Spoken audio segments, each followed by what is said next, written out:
In a room illuminated by moonlight, a girl held onto a guy and asked him for a favor. All she wanted was for him to be hers, and no one else's, at least once. The guy continued to look at her embarrassedly, not daring to utter a single word.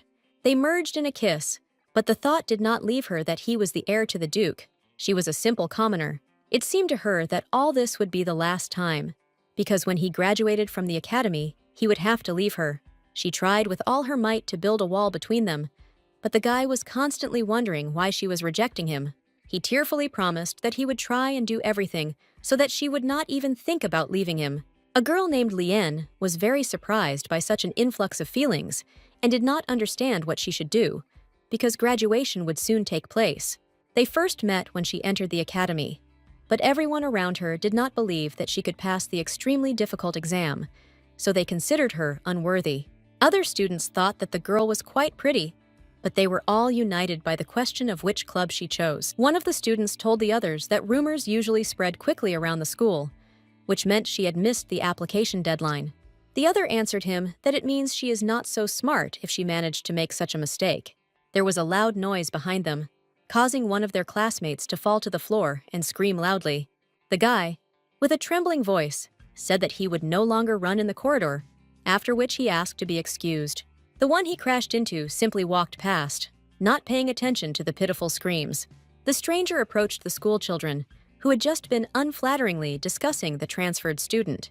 The guy came close to her and sternly asked her the names of all the members of the trio. The Iran Academy is named after its founder, and was also the only educational institution in the Rhaenyra's empire for which social status did not matter, because both aristocrats and commoners studied there. But for admission, it was necessary to pass an exam. Its graduates became famous in various fields thanks to their talents, because special attention was paid to the place where students could express themselves, and for this reason, every student is required to join one of the existing clubs. Lien passed the transfer exam brilliantly and became the center of attention of the entire academy. Despite her background, she achieved impressive results, and her beauty made the hearts of many students flutter, so she became the main character of rumors. Standing at a board with signs of various clubs, the girl complained that it was very difficult for her to make this choice. She couldn't believe that she still hadn't been able to make friends with anyone, and just yesterday was the deadline for submitting applications to join the club. She thought that club activities greatly affect grades, so she simply could not help but join. Unstuck from the stand, Lien looked around doomedly and chose to rely on her fate.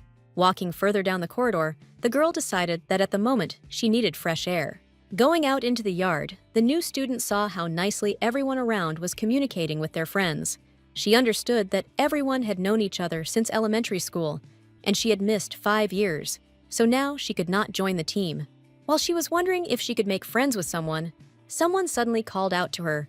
In surprise, Lien screamed and fell to the ground, after which she turned towards the approaching stranger. The guy apologized, and then asked if she was the one he had been looking for so long throughout the academy. The girl looked at him doomedly, and the question arose in her head about where he had gotten out of so unnoticed. To his question about whether she was Lien, the girl confidently answered in the negative, which greatly puzzled the guy. Realizing that he was mistaken, the guy began to say that he mistook her for Lien because of her dark hair and dark eyes. Starting to move in the opposite direction, the stranger overheard her question about why he was looking for Lien, after which he said that something had happened. Rising from the ground, the girl thought that he was completely stupid, because there was a name on her badge. Having recovered from shock, they finally realized that someone was looking for her and sent the guy who scared her after her. She reasoned out loud that she didn't know anyone who might need her. Returning to the walls of the academy, the new student listed that she went out to get some fresh air, met a strange guy, but never found the club.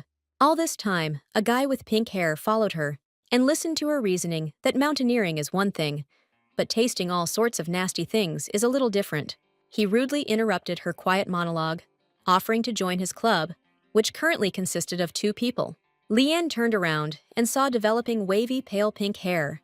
These were also clear and shining eyes. The guy took out the application form and said that she could put her name on it. And meanwhile, she wondered if he was really a person.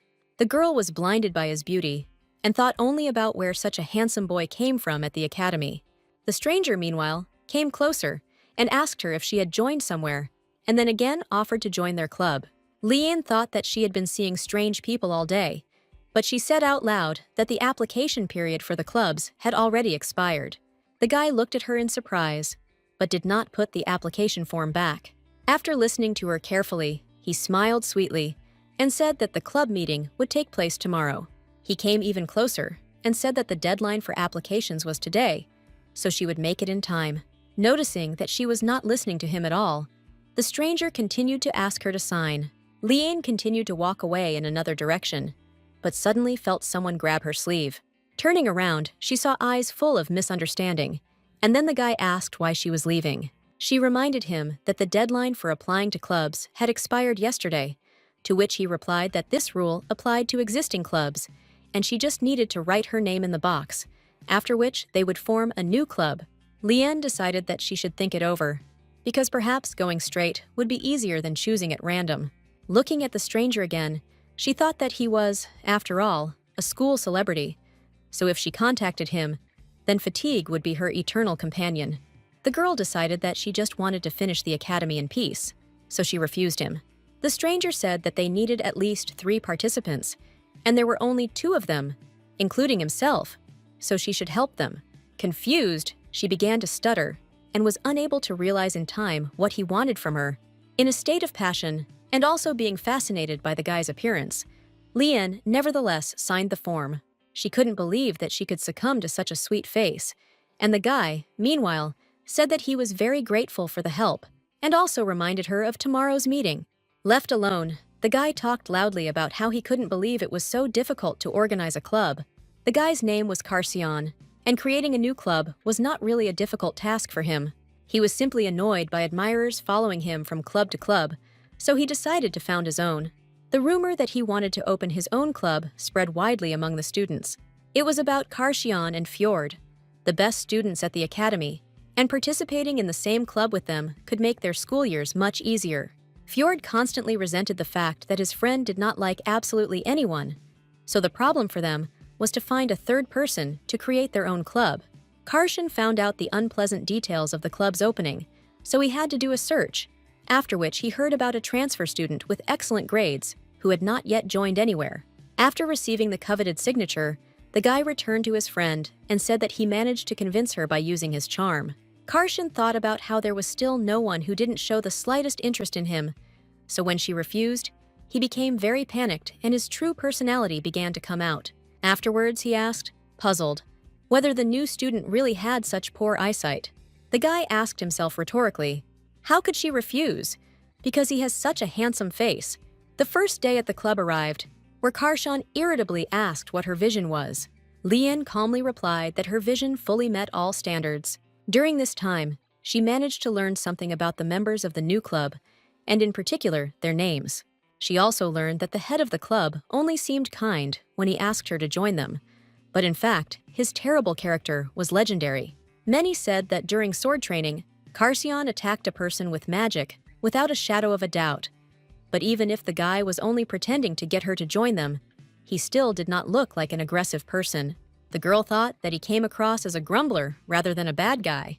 Her thoughts were interrupted by another member of the new club, who immediately introduced himself. The guy asked if he could just call her by name without using any status. Lian answered in the affirmative, also said hello, and then said that he looked very handsome. The girl was still interested in the question of what the theme of their club was, because she still didn't know what they would do. The guy answered her with lightning speed that they only planned to relax in this club. Carcion explained that the club does not have a specific type of activity, so they can do what they want, because they will receive club points in any case by destroying demons, which he himself will do, and she will simply appear on the lists. He added that Lian is only present at the club for numbers, so she should be quiet. Fjord thought that this was said quite bluntly, and also such words could hurt a girl. Suddenly, the new student loudly stood up from her seat and began to slowly approach Carcion. Walking very close to him and placing her hand on his shoulder, she declared that he was truly the best. The guy quickly removed her hand from his shoulder, jumped up from his chair, and walked back a little. Blushing deeply, he screamed, asking her why she was pestering him. Lian explained that she was simply too worried, and then asked for forgiveness. Hearing that she called him by name, Carcion became even more worried and looked at her in bewilderment for some time. Looking away from her in embarrassment, he told her that she should not call him by his name. The girl thought about what to call him then, if not by name, and then decided that at that moment, when he so smilingly invited her to their club, he was really pretending. Deciding not to argue with them anymore, Lian turned around sharply and headed towards the chairs. Seeing how she was arranging chairs in a row, Fjord asked what she was doing. The girl reminded him that the pink-headed one said that this club could be a place to relax, which is what she plans to do. After finishing arranging the chairs, the new student explained that she was going to sleep on the chairs. As soon as she lay down on the bed she had made with her own hands, she immediately noticed Karsion's gaze. She asked if he really had anything to tell her, to which he snorted displeasedly and answered negatively. The girl continued to look at him, full of indignation and bewilderment, after which she took a deep breath. Passing a lock of hair in her hand, she stated with confidence that she thought he had something to say. The guy angrily stated that he was completely uninterested in her, but at the same time, she was behaving very strangely. Hearing these words, Lian sighed relaxedly and sank onto the makeshift bed. Karsion continued to watch her, trying to hide his interest in everything that was happening. Closing his eyes, he thought. But the flow of his thoughts was so strong that he could not stand it. Jumping up from his chair, the guy began to talk about what was bothering him, and the girl immediately realized that he was one of those people who could not contain his curiosity. She immediately decided to play a trick on him, so she gently beckoned him with her index finger. Karsion looked embarrassed again, but still came closer to her, after which he sat down on one knee so that she could tell him something in a whisper. Hearing a short exhale in his ear, the guy staggered back, after which he found himself lying on the floor. He shouted indignantly that she was completely crazy, and she thought that his reaction was very strange. She immediately decided that he was very naive, and therefore easy to fool, so she smiled sweetly, offering to take pity on him. Karsion rushed towards her and covered her mouth with his hand, telling her to stop talking like that. He sternly said that if she continued like this, he would silence her for the rest of her time at the academy. Noticing the redness on his face, Lian decided to play with him a little more to reduce his indignation. The girl slowly passed the tip of her tongue between the fingers of his hand.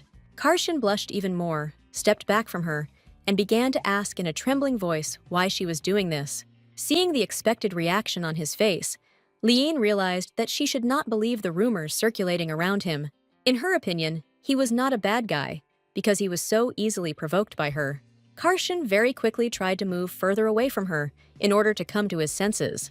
The girl told him that his hand was salty as usual, which means he was a person like everyone else. Deciding to have a little fun, she added that she assumed his hand would be sweet. Such a statement completely unsettled Karsion, so the guy could not say a word for some time. Lian watched his reaction with pleasure and thought about what she was already enjoying. She decided that the guy needed to be teased more often so that he understood who he was messing with. Fjord was watching everything that was happening, and he was still trying to understand what they were doing. Our academy is based on the belief that everyone is equal before learning. For this reason, it is strictly forbidden to mention your social status on the territory of the academy.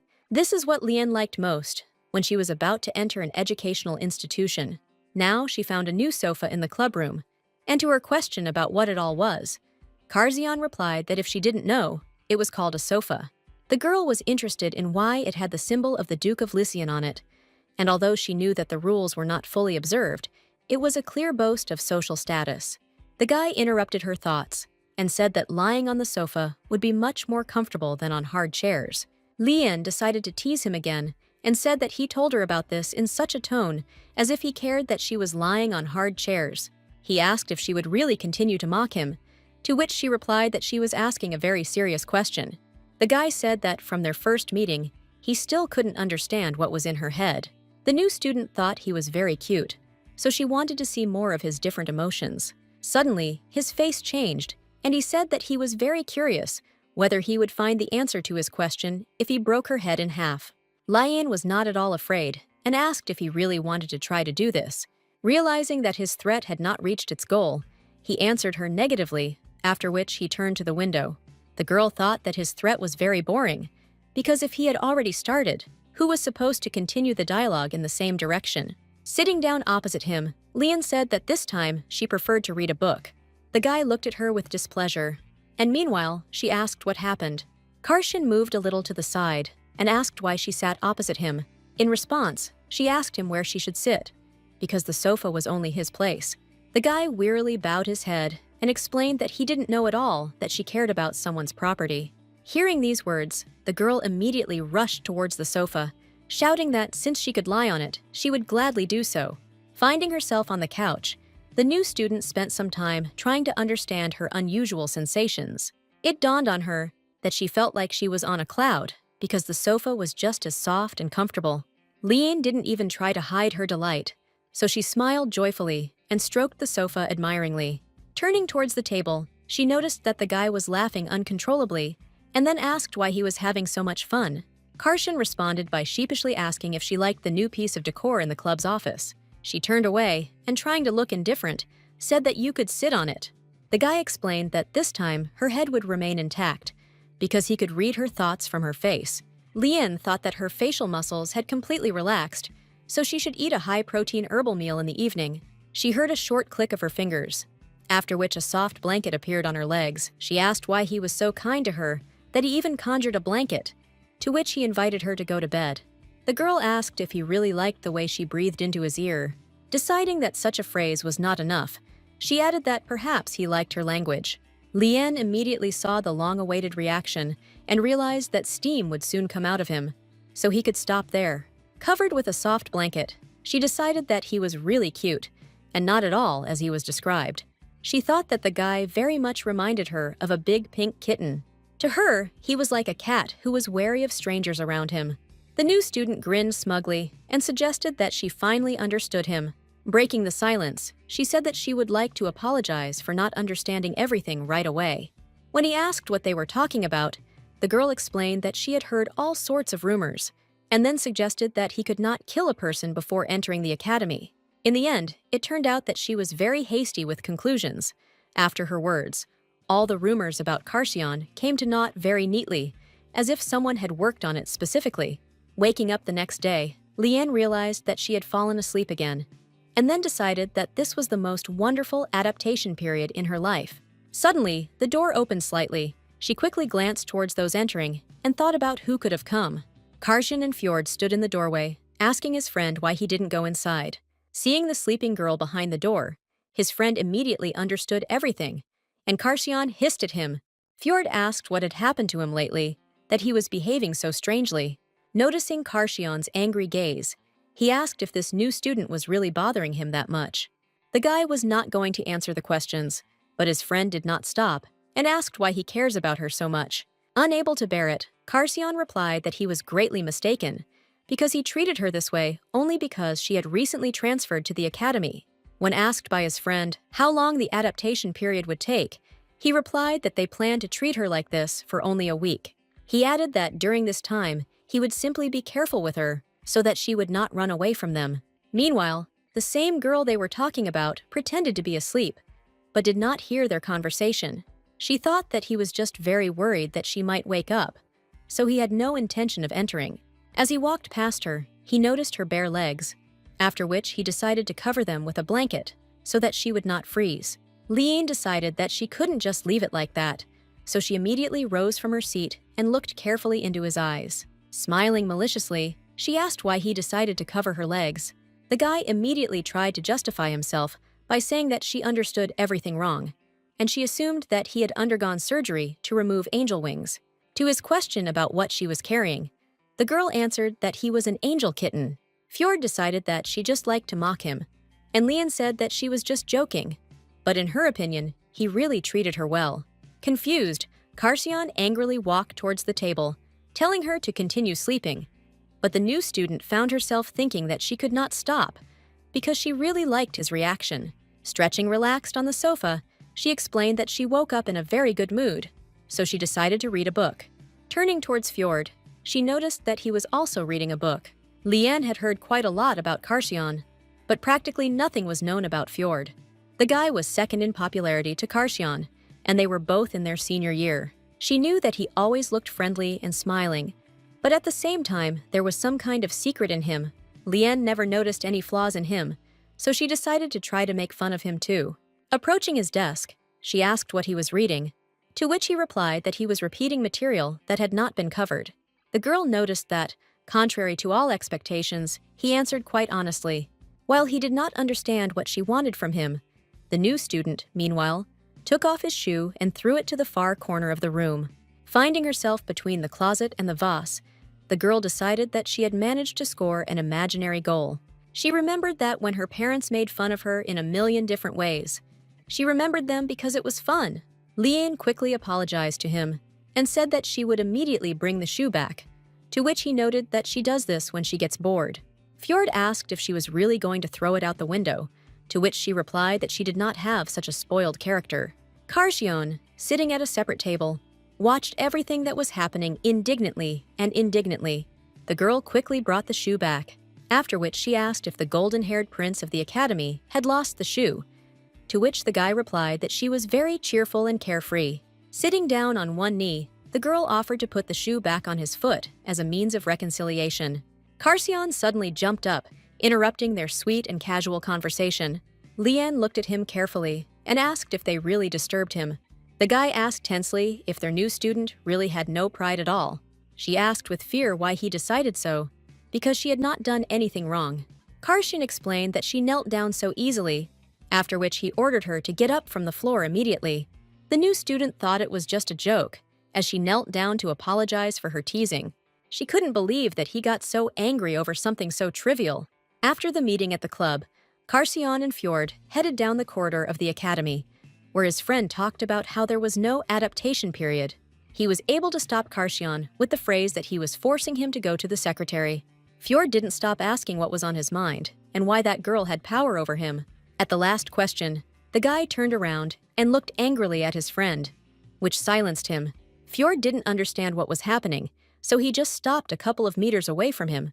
The guy took a deep breath and said that he understood everything, because it didn't matter what he said, because the girl would leave them anyway. Several weeks had passed since joining the club, and now she was thinking that when she first transferred to the academy, she did not even imagine that everything would turn out this way.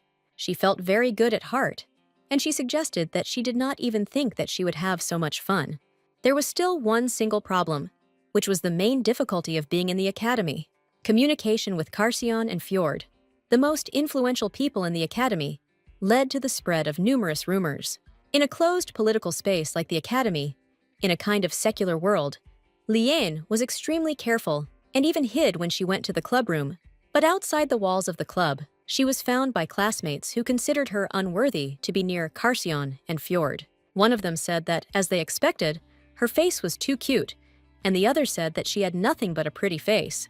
Another said that these were all rumors, because no one in their right mind would take such a wretched woman into their household. The girl pointed her finger at her and said that she had never been near Karsion and Fjord, and never would be. Lian decided that at the first meeting, it immediately became clear why she allowed herself to do this. The girl was wearing an academy uniform, which had no wrinkles, and although it looked ordinary, it was clearly made of expensive fabrics, and she also had a brooch from a famous master. But the most important thing was that in the eyes of these people, there was a feeling of superiority. Lian immediately realized that these children were aristocrats, so she dryly told them that, unfortunately, the rumors were true. The girl screamed.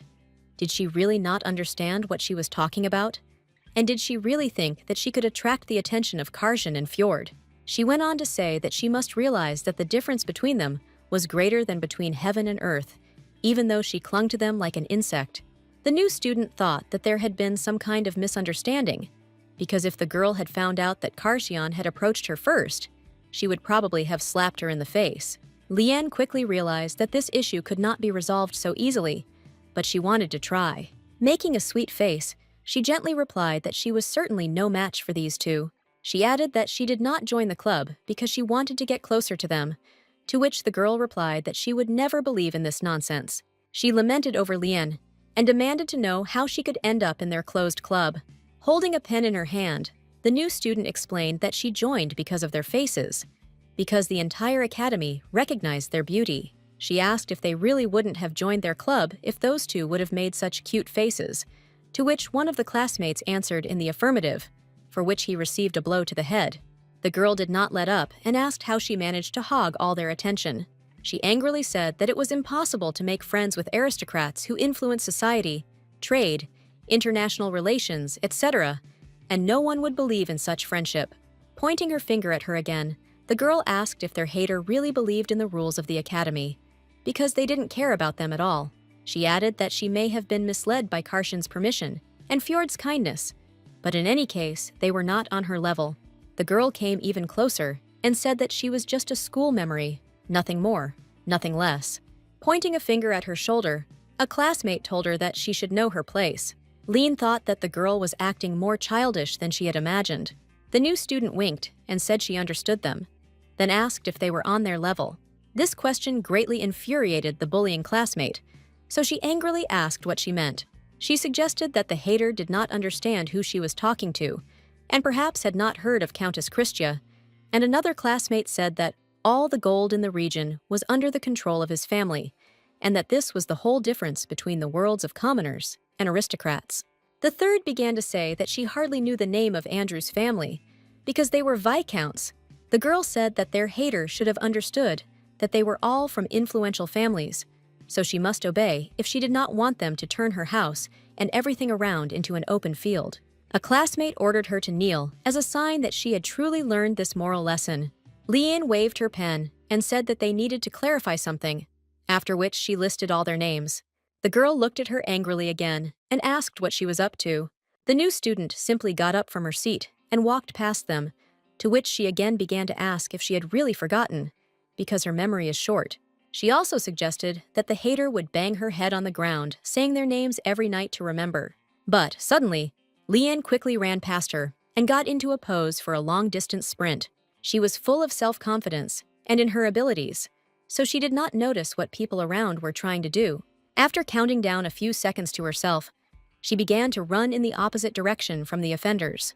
They tried to catch her for a long time, and Leanne understood that this fool didn't even know how to run. The girl immediately ran to the teacher's room, where the magic pen reproduced their entire dialogue. One of the professors said that he had heard enough, and this information greatly shocked him.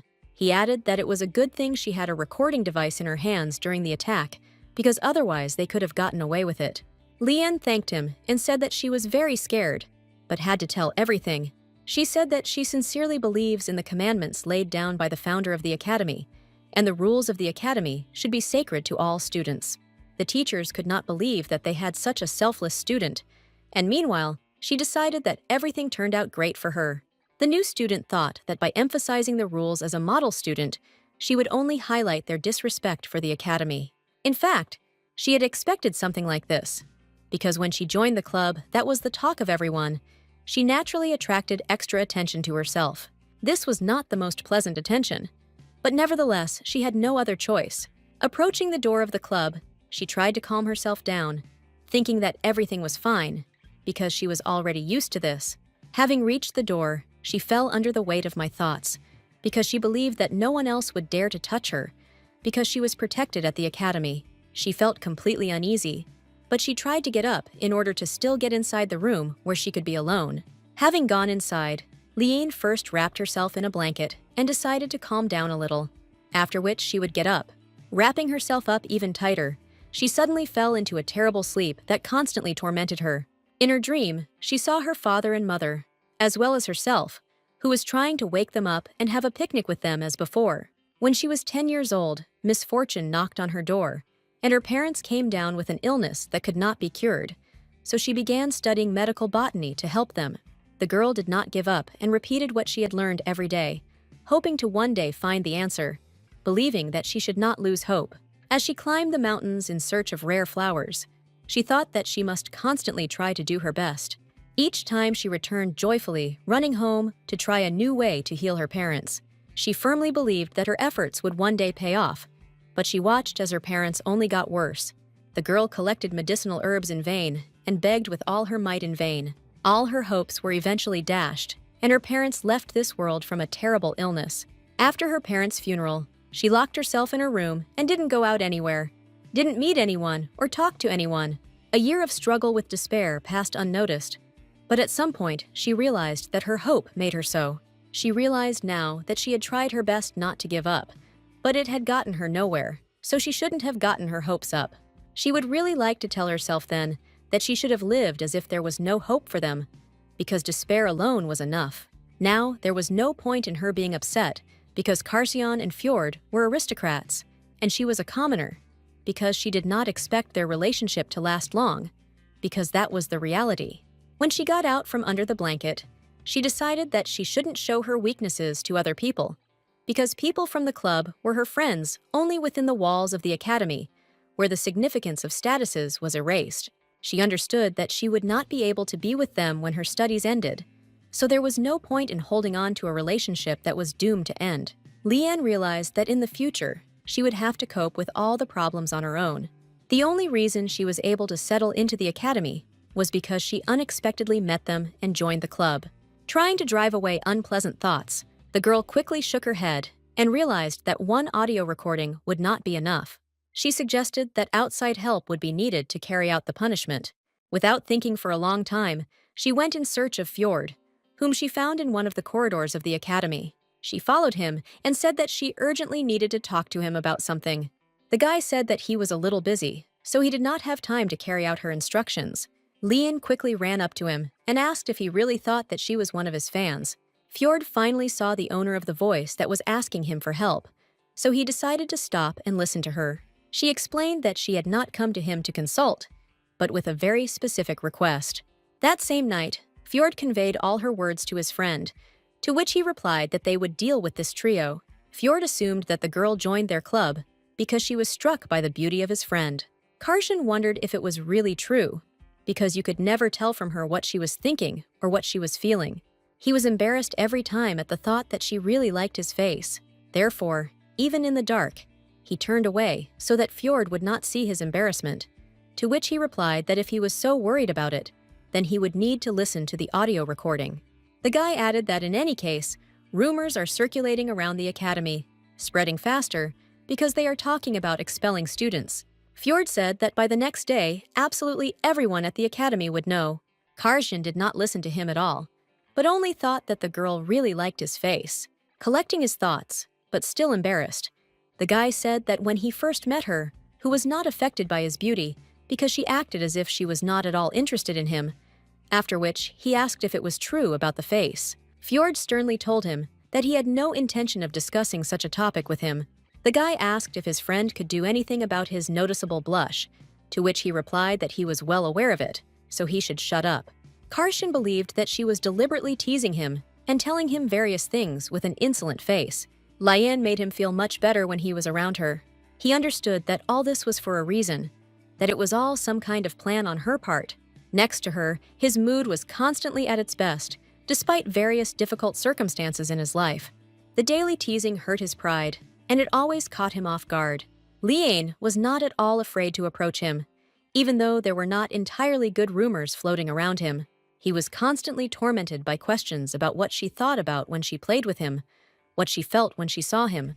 Every day, he wondered how she felt about him, and why she was not afraid at all. Fjord interrupted his thoughts and said that it looked like he was attracted to her. Karshin asked what he should do in this case, because he understood that his friend was absolutely right in his assumptions. The guy thought for a moment and continued to look at his very worried friend, and then quietly said that Lian would have to endure his obsession. Karshin could not understand at what moment everything happened exactly in such a way that he lost his head. He constantly wondered at what point in time he began to care about her so much. He assumed that everything happened on the very first day, when she so unceremoniously lay down on the makeshift sofa. That day, when he returned to the dorm, he kept thinking about the way she was lying on the hard chairs, her messy appearance and barely covered legs. So he decided that this strange feeling inside him would disappear when he fixed everything. Using the magic of moving in space, which was considered a rather complex spell that consumed a large amount of mana, he visited the mansion of the Duke of Lysiansky. An ordinary magician would either be afraid to use it or lose consciousness after moving, but fortunately, Karshin, who has incredible magical talent, does not belong to the category of weak magicians. The butler immediately came to his call with a question about who dared to break into the young master's chambers. Seeing the future heir to the dukedom, he began to ask what he was doing here at such a late hour, to which the guy asked him to bring him a blanket. The butler immediately bowed and said that he would immediately bring him what he needed. deciding not to argue with him without reason. He said that this needed to be done as quickly as possible, after which the man quickly ran out of the room.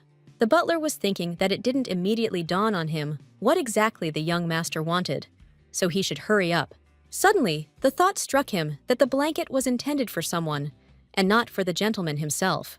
The man decided that Karshan needed a cloth to cover the body, after which he decided to inform the Duke so that he could take care of the corpse. Meanwhile, Karshan carefully examined his room and noticed a large, luxurious sofa.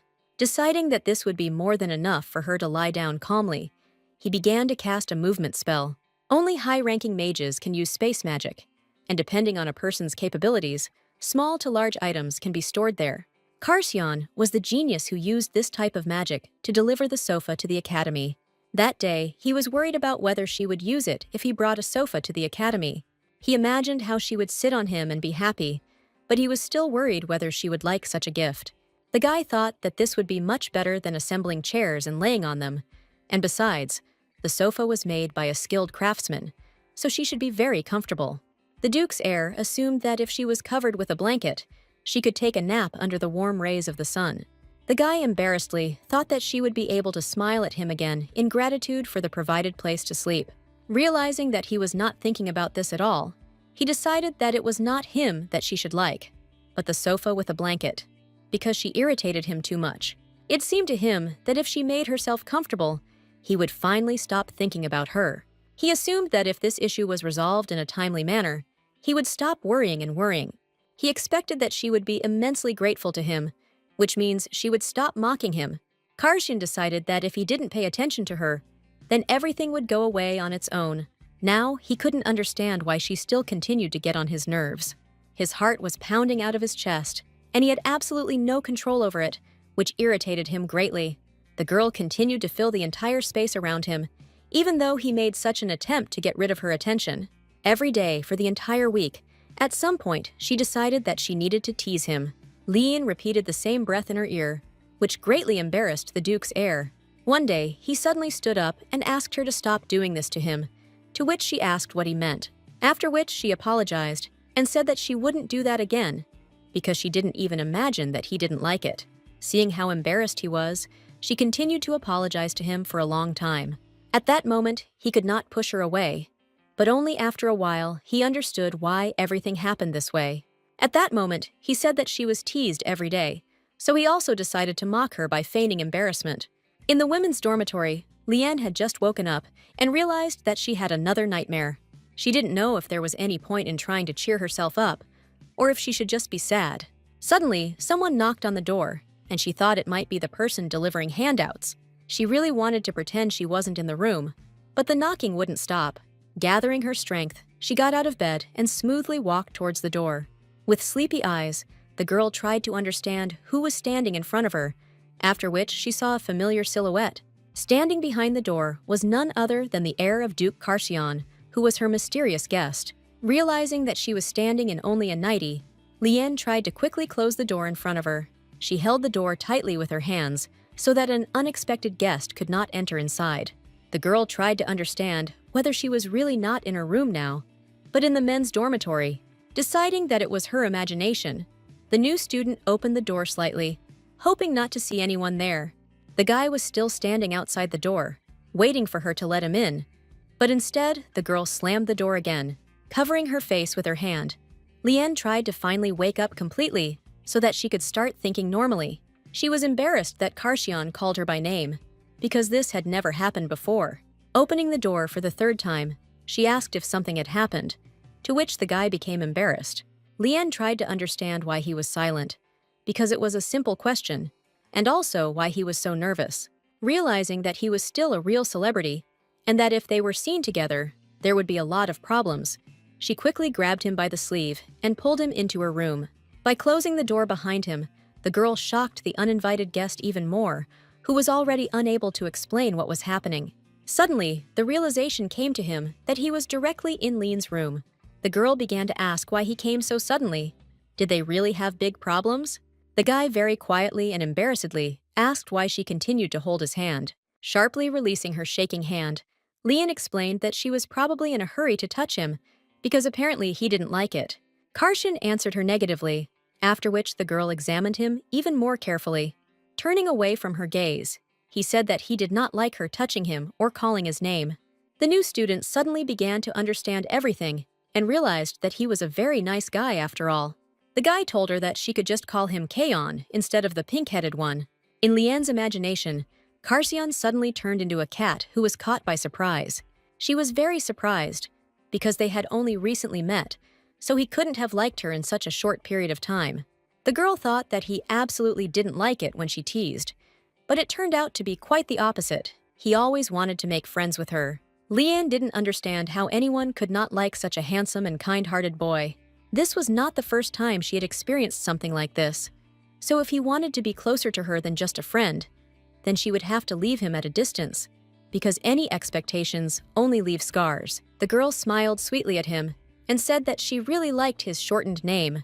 His heart fluttered from such words, and he wanted to record her voice and listen to it every day. Lian saw how much he was blushing, so she immediately addressed him using the name Kaon. Karshan could not believe that she said it so easily, and she decided to tease him again, saying that it was very awkward to call him by not his full name.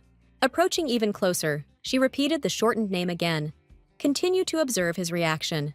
She gently touched his cheek and in a gentle voice asked if such words had spoiled his mood. Forgive looked at her, not believing that this was actually happening to him. Looking directly into her eyes, Karshan saw her eyes reddened from tears, so his gaze changed. Lian noticed this change in her face, but had no idea why it happened. The guy sternly asked if she had been crying all night and that her eyes were still so red. He looked like a ghost, watching her from somewhere far away. But even so, she answered negatively. Kaon irritably asked if it was really because of those who offend her, to which she replied that he had nothing to worry about, because if he continued to grimace, his face would become ugly. Karshan heard only the word ugly, and meanwhile, she thought that no matter what he did, he would still remain beautiful. The embarrassed guy told her that he would take care of everything, so she shouldn't worry or cry. This statement took Lian by surprise, so she did not answer him for a long time, but simply looked at him. For her, he was very cutely worried, but she still didn't want to change her mind. At the same time, in the clubroom, Fjord recalled his dialogue with Lian, that she had a recording of one dialogue. Handing him the magic pen, she explained that the original was left in the staff room, and this was just a copy. He quickly realized what she was trying to achieve, so he said that this could not be. She asked him to use the copy so that rumors would spread throughout the academy.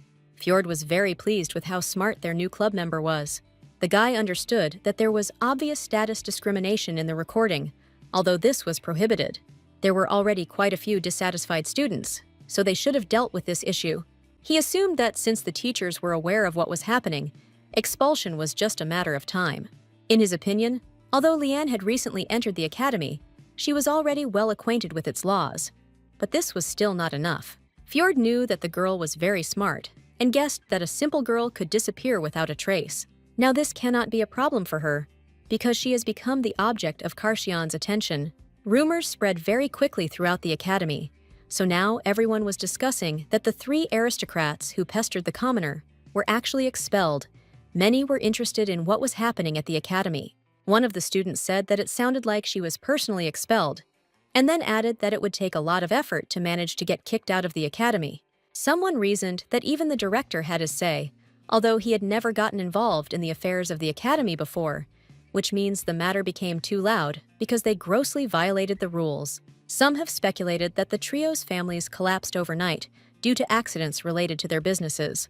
While the workers were away, an earthquake occurred, so all the mines collapsed, and the ship of one of the families was caught in an unknown storm and sank, and a strange fire surrounded the warehouses and destroyed all the goods stored for several years. Lian was also aware of this news, so she now sat alone in the clubroom. She understood that a terrible catastrophe had occurred, the fault of which was none other than her. From the simple expulsion of ordinary students to the downfall of the entire family. But on the other hand, she no longer had to worry about the possible return of annoying offenders.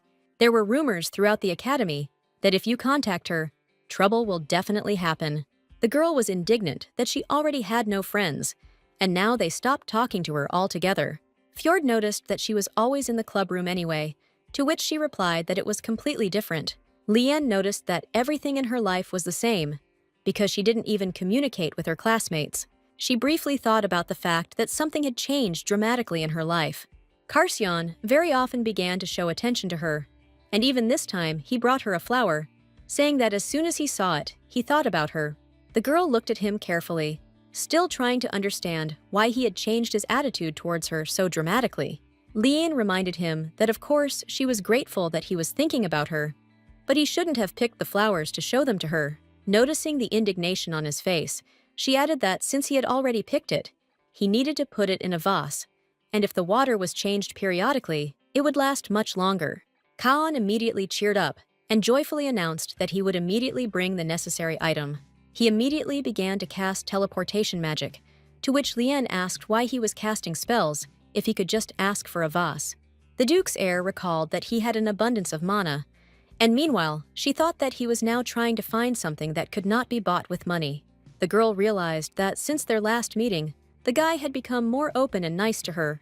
No matter what she tells him, he always smiles and tries to please her, so he has already brought her 5 colorful blankets. Each time Lian received a new item, she was sincerely happy about the gift. Because she really liked them, she reasoned that he was at that age when anyone of the opposite sex was a delight. Lian did not want to scold him at all for picking the flowers, and she also hoped that they would remain friends as long as possible. Leaning back on the sofa, she wondered if her friends would be friends with each other if she left them. Fjord asked if she really considered him her friend, even though he didn't even give her flowers, to which she answered in the affirmative. Karsion, having heard such words, again turned into a cute upset cat. He claimed that he had known her longer than Fjord, which meant he was much closer, but she reminded him that they had all met on the same day. The girl asked if there really was any difference, to which he embarrassedly replied that it was a very big difference for him. Get down on one knee in front of her, the guy asked. Which of them is more important to her? She knew that if she answered this question, she would immediately be in big trouble, so she answered that it would not matter who she chose. Hearing her answer, Kayon again became even more embarrassed and frantically asked if this was really so. Lian quickly tried to correct the situation, saying that she was just joking, to which he remarked doomedly that it was not funny at all. The girl thought that he was taking her words too seriously, but even so he seemed very nice to her, and then said that they were both very dear to her. The Duke's heir's face twisted in a terrible grimace of indignation, and he again looked like an unfortunate kitten. The guy showed them with all his appearance that he was completely dissatisfied with her answer. He kept repeating her words that he was just a friend, and in the meantime, she asked if he really wanted something more. Kaon immediately panicked and became embarrassed, shouting that he could not even think about becoming more than just friends with her, or that he would ever want to marry her. Lian reasoned that he had time to think about marriage in such a short period of time. Deciding to calm him down, she told him that they were the only ones she could call friends at the academy. Looking at them joyfully, she added that she was absolutely satisfied with everything in their relationship. Karshan asked gloomily if everything would really change if she had more friends. The girl could not understand why he had such an expression on his face, but everything was definitely not easy. After a while, she was already walking along the corridor of the women's dormitory and thought that perhaps the Duke's heir did not realize that his main job was to drive away people who wanted to make friends with her. She couldn't help but think that it would be great to make friends through books. Opening her eyes, she lately noticed a pile of boxes in front of her, which was about to crash into her. The girl put her hands out in time and said that they were about to crash into each other. The student carrying the boxes joyfully exclaimed that this was exactly what she was looking for. The stranger said that Lian is much nicer than they say at their academy. The girl turned out to be Jane, Lian's new roommate, since she had returned so much from the academy on family leave. She was 2 years older than her, but she also had her last year of study, so the girls ended up in the same class. Once in her room, Lian stated that she was very pleased to meet you. Jay explained, a little embarrassed and confused, that she recognized her name when she looked at the sign in the room. Lian suggested that she talk to her in private, and not so formally, because she was used to talking to all her friends that way, to which the new neighbor said that it would be too arrogant. She added that then she would have to contact her officially, which greatly puzzled her new partner. Lian extended her hand to her and stated that they would now live in the same room, so they should be as comfortable as possible. Jane confirmed her words and suggested that it would indeed be much better. Liane had a very good feeling about her new roommate and also her new friend Jane. The next day, the girl suddenly woke up from the sunlight, talking about how she usually gets up after 12 on weekends. Jane apologized for accidentally waking her up, and then carefully examined her still sleepy neighbor. As soon as the girl turned to her, Liane noticed that she was already getting ready to go somewhere. Jane told her that she had some kind of plan, but her neighbor continued to look at her thoughtfully. Waking up from her thoughts, Liane loudly declared that she almost left her speechless. She asked if she was really going to go and collect debts, to which the neighbor replied that she would not have recognized her in that case. But in fact, she was in a hurry at the academy and had little time to buy anything, so she wanted to go shopping. Stretching, Liane said in monosyllables that she understood everything, but thought that the girl had really arrived unexpectedly. Jane, without thinking twice, turned to her and asked if she wanted to go with her. She started hanging around Liane and talking about how she usually doesn't go shopping because she usually sleeps until lunch, after which the girl agreed to go with her. The market, as always, was crowded because people started their day off with shopping. Jane had to drag Liane halfway with her since the girl was still not fully awake. But as soon as they arrived at the shopping area, the girl immediately came to life, saying that she was very excited to walk along a busy street. She thanked her new neighbor, saying that sometimes it's good to just go for a walk. The girl embarrassedly said that there was nothing to thank her for, and in general, she should be thanked. Suddenly, she raised her hands up and screamed at the top of her lungs that they should buy absolutely everything. No matter what Jane said, they still carefully selected things before buying, made decisions carefully, whether it was a beautiful patterned scarf, or a cute table lamp, or a beautiful glass bottle that could be placed on the table. Lycan understood that if she was walking alone, she would not pay attention to anything, but this was a shopping trip with a friend. Suddenly, she noticed that many people in the city were buying a certain cookie. Jane asked if she would really buy one for herself, to which she replied that she had no intention of doing so, but then thought that perhaps her new friend had a sweet tooth. She offered to go ahead and buy some, but for some reason, all the cookies were in the shape of hearts. In fact, she didn't notice the many signs telling her to give the cookies to the person she liked the most. Watching her choose different flavors of cookies, her new neighbor couldn't help but think that she looked a lot like a cute cat. Once they had collected the cookies, Jane asked if her neighbor had an ideal type of guy, to which she replied that she just liked nice guys. The girl asked with horror whether he could really be kind, to which Liane said that he could not, but should be kind. Turning to her neighbor, she added that, otherwise, she would simply ignore him. Deciding to continue the conversation, Liane also asked her the same question, to which the girl said that the main thing for her was that they find a common language. Suddenly, Jane asked her if there was a good guy in her circle with whom she was close. She explained that perhaps this was a friend at the club, because there was someone popular there. Liane said that Fjord is a pretty good guy, and then noticed a strange expression on Jane's face.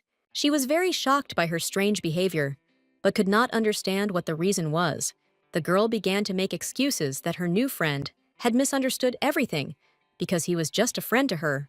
The new neighbor stated with horror that since she also liked Fjord, she was so slutty. Realizing that the conversation had gone completely in the wrong direction, Liane decided that it was better to go back and eat cookies. That same night at the academy, Jane went to a meeting with her customer to reveal all the information. The girl thought her neighbor was a good person, and that she would be a good friend. Jane truly hated herself for having to do this to her new friend. Suddenly, in the corridor, she saw a shadow, and then saw the man to whom she had been walking for so long. The girl bowed to him and said that, as she had already said, she had moved into the same room as her. She explained that in the future, she will also report on all the events happening to her. Karshan stood in the moonlight, listening intently to her story about Liane. Jane decided to clarify with him what actions of Liane she should warn him about. Kyon stated that she should ask fewer questions and just do what they agreed on, to which she asked if he really wanted to receive information about her interests. The girl suddenly realized that the guy was in a bad mood, so she decided to just do her job. The next day in class, she was still thinking about the night's conversation until she was abruptly interrupted by Liane. The neighbor asked why she froze, to which Jane replied that 2 years had passed and nothing had changed. The girl said that her new friend is more worried because she missed so much. Liane happily invited her to eat cookies together to cheer her up. Seeing the bewilderment on her face, she recalled that in the morning, Her neighbor Somalia personally asked her to take the cookies they bought last night. Leanne said that no matter what flavor she liked, it would still end up in the bag, because she bought a lot of cookies. Suddenly, Jane asked her to look around so that she could finally understand what this cookie meant. Literally behind them, a girl was passing a bag of heart-shaped cookies to the object of her affection. And on the other hand, the girl handed the same bag to the guy, saying that she was the only one who would take care of him. Her new friend asked if she really didn't know what holiday was celebrated on that day. After class, the teacher announced that due to annual poisoning attempts with a love potion, the cookie festival was prohibited within the academy. Leanne suddenly realized that this was why everyone secretly exchanged gifts, avoiding the glances of teachers. But this was the first time she had heard of such a thing. Jane couldn't believe that she had bought cookies to share with her new friend, to which the girl replied that she thought she might like them. Seeing the embarrassed but joyful face of her new neighbor, Leanne noticed that her idea was a success. Jane tearfully begged her not to do this, because on Cookie Day, the girl should give cookies to the boy. A new friend offered to treat a boy she is friends with as a sign of their sincere friendship. She offered to give cookies to someone from the club she attends. Leanne said that this could lead to certain consequences, because they are not such good friends. Having said this, she first thought of Karsian, rumors of whom spread faster than the wind. Deciding to change the subject, Jane asked her to choose earth-flavored tomato or tomato-flavored earth. Leanne slowly continued their casual dialogue, but she herself understood that Kayan would probably know the answers to all the questions, so she must draw a line. As she said goodbye to her friend, she realized that she was confused in her feelings. Approaching the clubroom, the girl decided that she should only do what her friends did, although she was not sure how her heart felt. Trying to be strong, she slowly opened the door and was about to go inside. A fire was blazing inside the clubroom. There was a protective magical barrier around the sofa, and Fjord was lying lifeless on the floor. An angry Karsian stood right behind him, and the beaten man himself said that he did not understand at all where he had heard such information. Seeing her in the passage, Kayan calmed down, and Fjord asked her to explain everything to him, because his friend immediately attacked him as soon as he saw him in the room. Before he could finish speaking, the door to the room slammed shut, and the girl remained outside. From behind the door, magic shone with lightning speed, illuminating the entire corridor with white light. The door to the room opened, and cute Karsian appeared behind it, asking her what they would do today. The room behind him was whole again, so she asked if it was just an illusion, or if the room had just been completely destroyed. The guy asked in surprise whether he could really destroy the circle room or touch Fjord, and his half-dead friend weakly said that he didn't touch him, but used magic. The girl asked in surprise if he was trying to be kind, to which he answered in the affirmative. Leanne happily declared that he should remain as kind for the rest of his life. Seeing the smile on her face, he blurred with emotion and exhaled calmly, realizing that she was not going to be angry with him. She was still in shock, but tried not to show it, and meanwhile the guy began to think about what he should do. Leanne thought that she was unlikely to be able to ignore what had happened, but being smart meant pretending to be stupid in time. As she walked inside the room, she reasoned that despite the teacher's warning, everyone was exchanging cookies. Then she suddenly revealed that she had no idea about this holiday at all. Hearing such words, he became very sad, and Leanne thought that he was even more disappointed than she had expected. Trying to save the situation, she asked how many cookies they received, since they were very popular at the academy.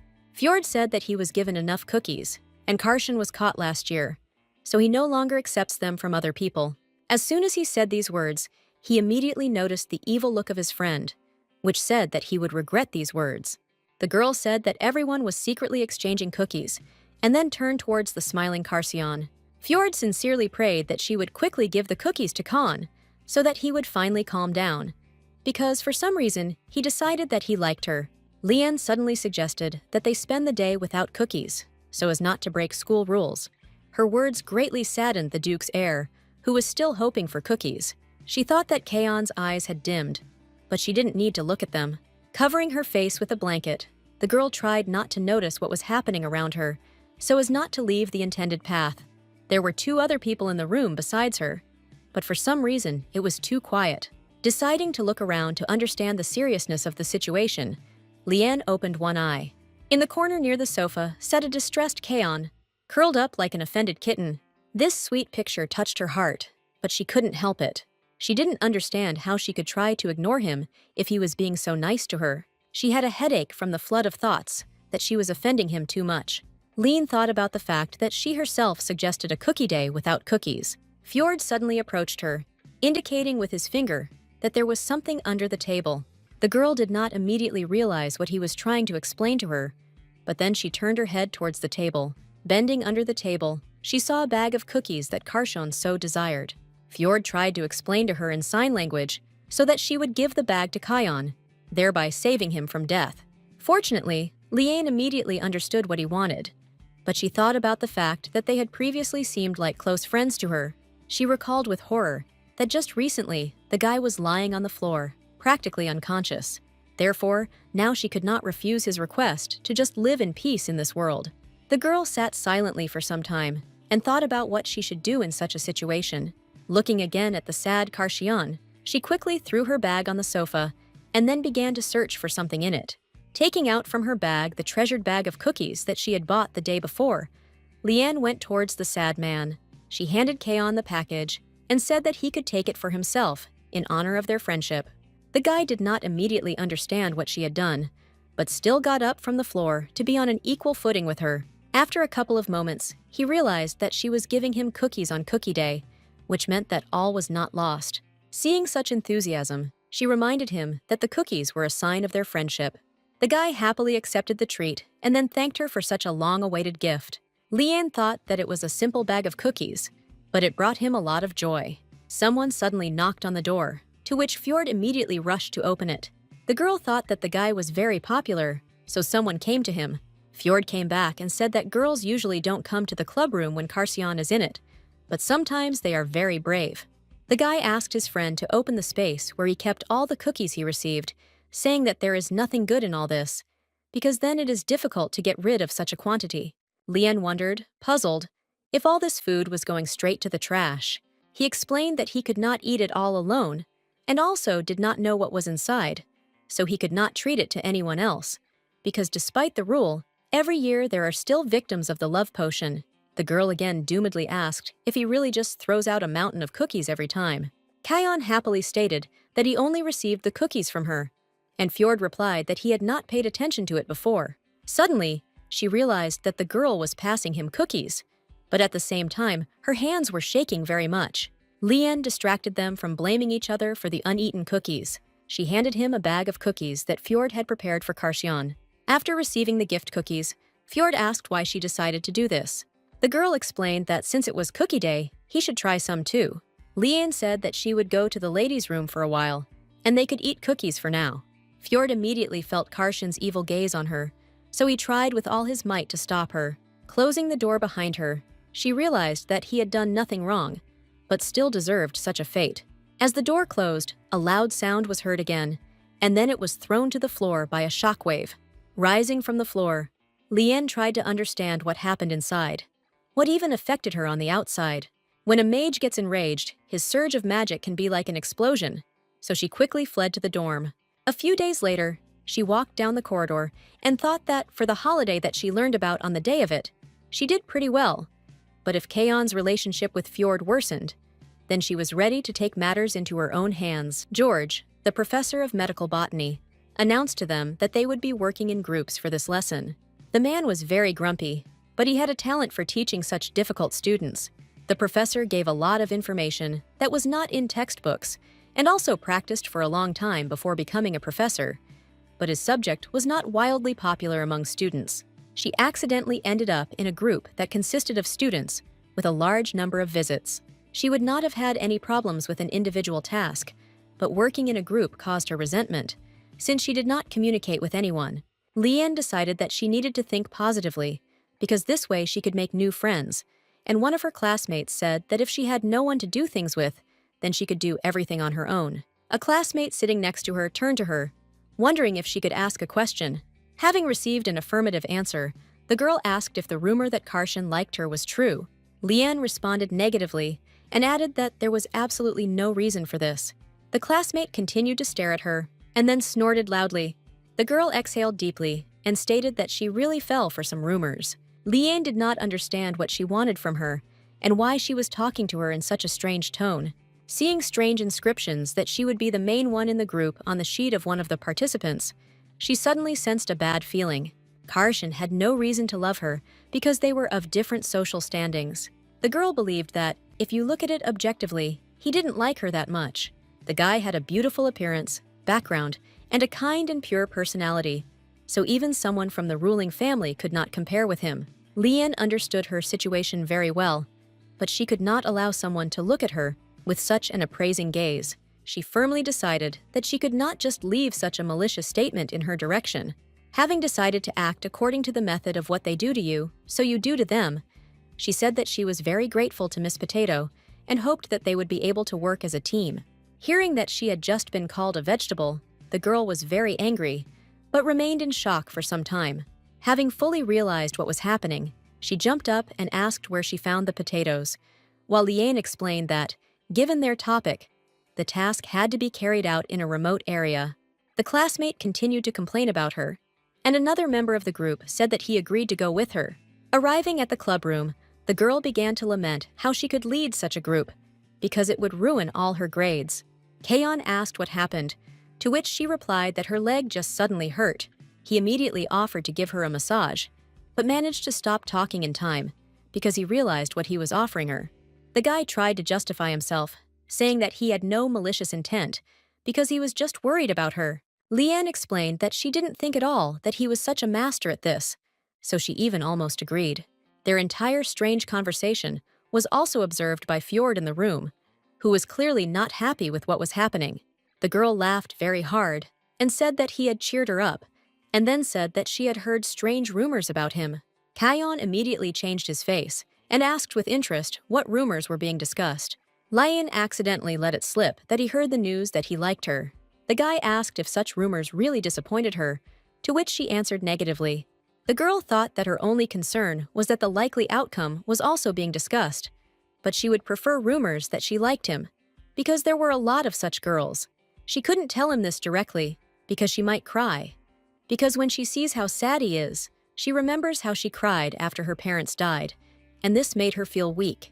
Therefore, she announced that she hoped that he would not have problems with marriage in the future because of these rumors. But she knew very well that this was a futile worry, because he would meet a girl from a noble family.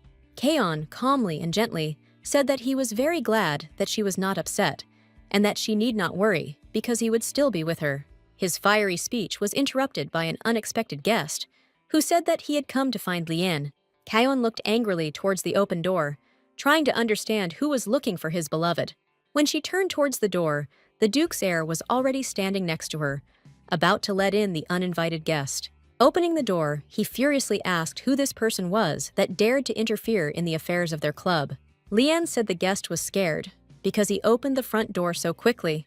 Coming closer, the girl asked if he had come because of a group assignment. Kaon again angrily asked what exactly brought him to them, to which the guy asked to forgive him for disturbing him. She tried to reassure Karshian, saying that she knew very well that he did not like it when someone else came to the clubroom, but she needed to talk to him.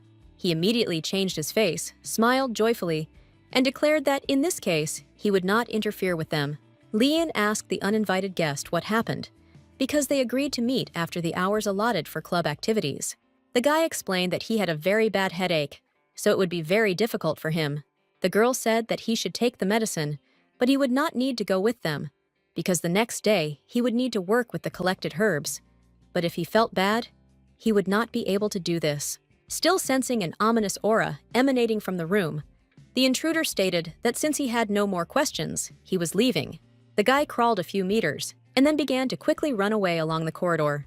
Lian didn't even have time to say anything in response to him, but just silently watched as he ran away from her. She suddenly realized that the guy just left because he didn't want to work in the group. She lamented that she was too trusting, because everything was so obvious. When Lian came into the room, Jane asked if she wanted to go for a walk around the city. The girl apologized and said she needed to finish up with a group lesson, so she just stopped by for a few minutes to pick up some tools.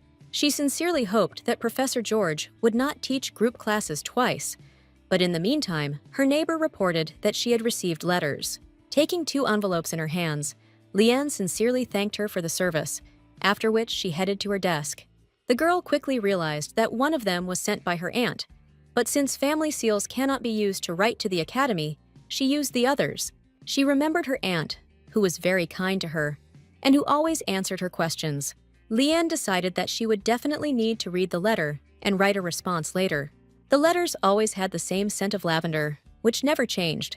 Noticing that her neighbor had put all the letters in one box, Jane wondered why she had never opened a single letter. The girl quietly slammed the box with letters, wondering how she should answer this question. She stood silently for a while, rubbing her wrists, and then said that these letters were not worth reading. Afterwards, she went to a remote place to collect herbs, still believing that working in a group was evil. The first member of the group was a patient who tactfully crawled away from her on the very first day, citing headaches. The second member of the group was a talking potato, who was already 30 minutes late. The third member of the group, whose name she did not remember, came, of course, but left almost immediately. His excuse was that his grandfather's past lover had died, so he had to go to the funeral immediately. But she could remove his name from the group assignment.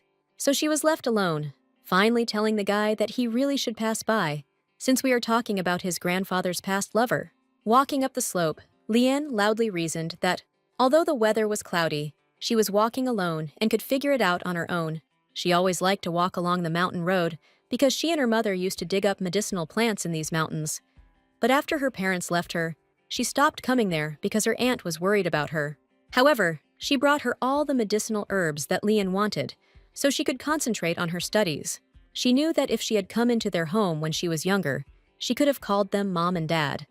But now she regretted that she could not do this earlier, because they had originally wanted to add her to the family register. But when they went exactly halfway, everything ended abruptly, and she was never able to become a member of their family. The mountain path led her to a dangerous place, surrounded by a fence in which there was a huge hole. One of the reasons why this task was done in a group was that most medicinal herbs use mana as a source of nutrients, and the place with the highest density of mana was the habitat of monsters. Also, the herbs that grow in the wild were much more effective than those grown by humans. To get the best plants, you need to go to dangerous places with a group. Passing through the fence, Leanne suddenly heard a strange sound, but then decided that she was just imagining it. She noticed that all this time, she was being watched by a man standing on a branch of one of the trees.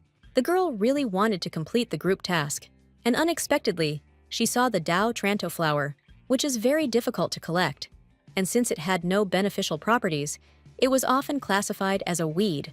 Leanne knew very well that this particular plant could be used as an anti-sweating remedy, because when she was little, who managed to create it in order to invite her father's smell of sweat after training. Now she reasoned that Lady Luck had not let her down, because this medicinal plant could not be bought because there was no demand for it, but she was able to find a place where it could be obtained. Although she was excited, she did not stop watching, and was also confident that she was prepared for all unforeseen situations. However, Leanne lost sight of the huge, scary boar, which quietly approached her from behind. She heard an unexpected cry to be careful, after which the pig's head was cut off from the body. The girl did not have time to understand anything as Karshan pressed her tightly to his chest so that she would not get hurt. The first thing she noticed was an absolutely clean smell, which she was not prepared for. There was some strange density in this smell that could not be gotten rid of just like that. Leanne understood that just one breath from Kaon spread warmth throughout her entire body. After a couple of moments, she finally realized what was happening, so she immediately started pushing him away from her. The girl asked what he was doing in such a remote place, to which he also asked her why she was wandering alone. She realized that he was very worried, so he came for her, and now he was looking at her so unbearably. Rising from the ground, Leanne explained that she was making preparations, and she herself was able to scare away the monster. She examined the corpse of the killed animal and stated that if he had not intervened, the boar would not have attacked her. Karshan quickly rose to his feet and told her that she shouldn't look at it, after which he performed disappearing magic. He confidently said that she should see only the best, to which she asked what he meant. The guy immodestly explained that it was about his face, and she thought that sometimes he was too good-looking, which could not help but irritate. Deciding to tease him, Leanne came close and asked if she really needed to look at him every day. The guy exploded from such a surge of tenderness and began to utter indistinct phrases about how he liked her as a student. Thunder struck, followed by rain, so the girl hid under the first standing tree, reasoning that she had managed to collect several medicinal plants before the rain started. She realized that she had been so busy that she had not noticed Karshian, and then completely lost sight of him. Just as she suspected him, Kaon immediately appeared next to her using teleportation magic. Lian thought that he was very similar to a fairy who appears when she is called for help. The girl realized that the rain did not bother her at all, and then she saw the dome around them and thanked him for his help. Kaon held a beautiful flower in her hands and said that she was actually trying to find a flower that would remind her. But after climbing the entire mountain, she could not find the right one, so she simply brought her a rose that would remind her of him. She didn't answer, but continued to look at him in amazement, so he asked what she thought about it. Lian took the rose in her hands, smelled it, and stated that their smells were very similar, so he guessed with the flower. As a child, every time Lian and her mother, holding hands, climbed the mountains, she asked her the names of animals, plants, and flowers that caught her eye. Each time her mother answered in a calm voice, without a hint of irritation, to any of her questions. Her mother said that pink roses meant passionate love, so Lian's father often gave them to her. Now she thought that it was an exact memory from childhood, although she had not told anyone about it, so he would not have been able to guess. The guy told her that the rain had stopped, so they could move on, to which she sheepishly agreed with him. Everyone in her group refused to do the task, so she went alone, and everything ended well because Kaon protected her. Over the weekend, no one from the group contacted her, so she independently completed the work. Designed for 4 people, she perfectly remembered the very person who drew the scheme in which she became the leader of the group and then simply ran away. The girl was able to intercept him and asked if his grandfather's former lover was his grandmother. He answered this question in the affirmative, and meanwhile, she thought that this was also a trick. The guy explained that he was in such a hurry that he could not explain clearly because his grandparents were divorced, so everything in their family was confused. He apologized that the 2 of them had to do the work of 4 because someone else was ill and could not come. Lian said that she did all the work herself, so she only wrote her name there. She added that this chatterbox didn't say a word about not coming, although she had been waiting for her for 40 minutes. The girl tried to hurt his conscience by saying that he was the only one who appeared at all, but then disappeared. The guy asked why she gave a new nickname to Amila, to which she replied that the girl talks too much, so she became a talkative potato. A classmate's name was Hans, and he said that although you couldn't tell from her, she had a sense of humor. When she asked if he didn't joke around with friends, he immediately remembered the girl with blonde hair, who was always next to her. She explained that her friend's name was Jane, and the guy immediately started talking about how it was a very beautiful name. Hans said that she laughs and smiles so cheerfully, so she immediately became his ideal, so he dreams of dating her. Lian did not want to believe that he could look at Jane, so she told him to get out of her sight. The task turned out to be not as difficult as she expected, so she was able to achieve good results even alone. It wasn't the best work she had done, but it was at least something. But unfortunately for her, the professor gave the work a satisfactory grade. The girl said that she did not understand at all why he rated her so harshly, to which the man replied that he would have given a higher rating for the weeds on the road. Lian stated that they had to collect and systematize medicinal herbs from magical places as part of their independent research, because it was for this reason that the task was a Group 1. The professor said that she knew this, but she resorted to outside help, so the more she talked about the topic, the more he became convinced that he was not mistaken in his assessment. She knew that Karshian happened to be in that place and did not help her at all to collect the herbs. She also refused to move me with magic, and the herbs she collected had powerful energy, so they were difficult to handle. The girl confidently stated that there was a misunderstanding, because absolutely no one helped. The professor looked at her in surprise and said that the ranunculus was indicated on the 3rd page. Lian confirmed that she mentioned this plant in her progress report. The man said that less than a week ago, the scientific community learned about the special properties of this plant, and he was sure that she could not know about it, which means she could not collect grass that she had never even seen before. He added that she also collected asphodel, horse chestnut, and raspi, which requires practice to identify such medicinal herbs.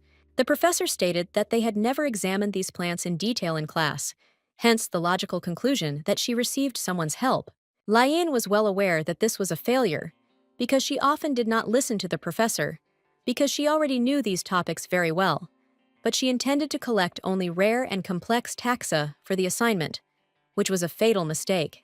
The girl understood that her opponent was Professor George, who was very difficult to convince, but she decided to tell him the whole truth.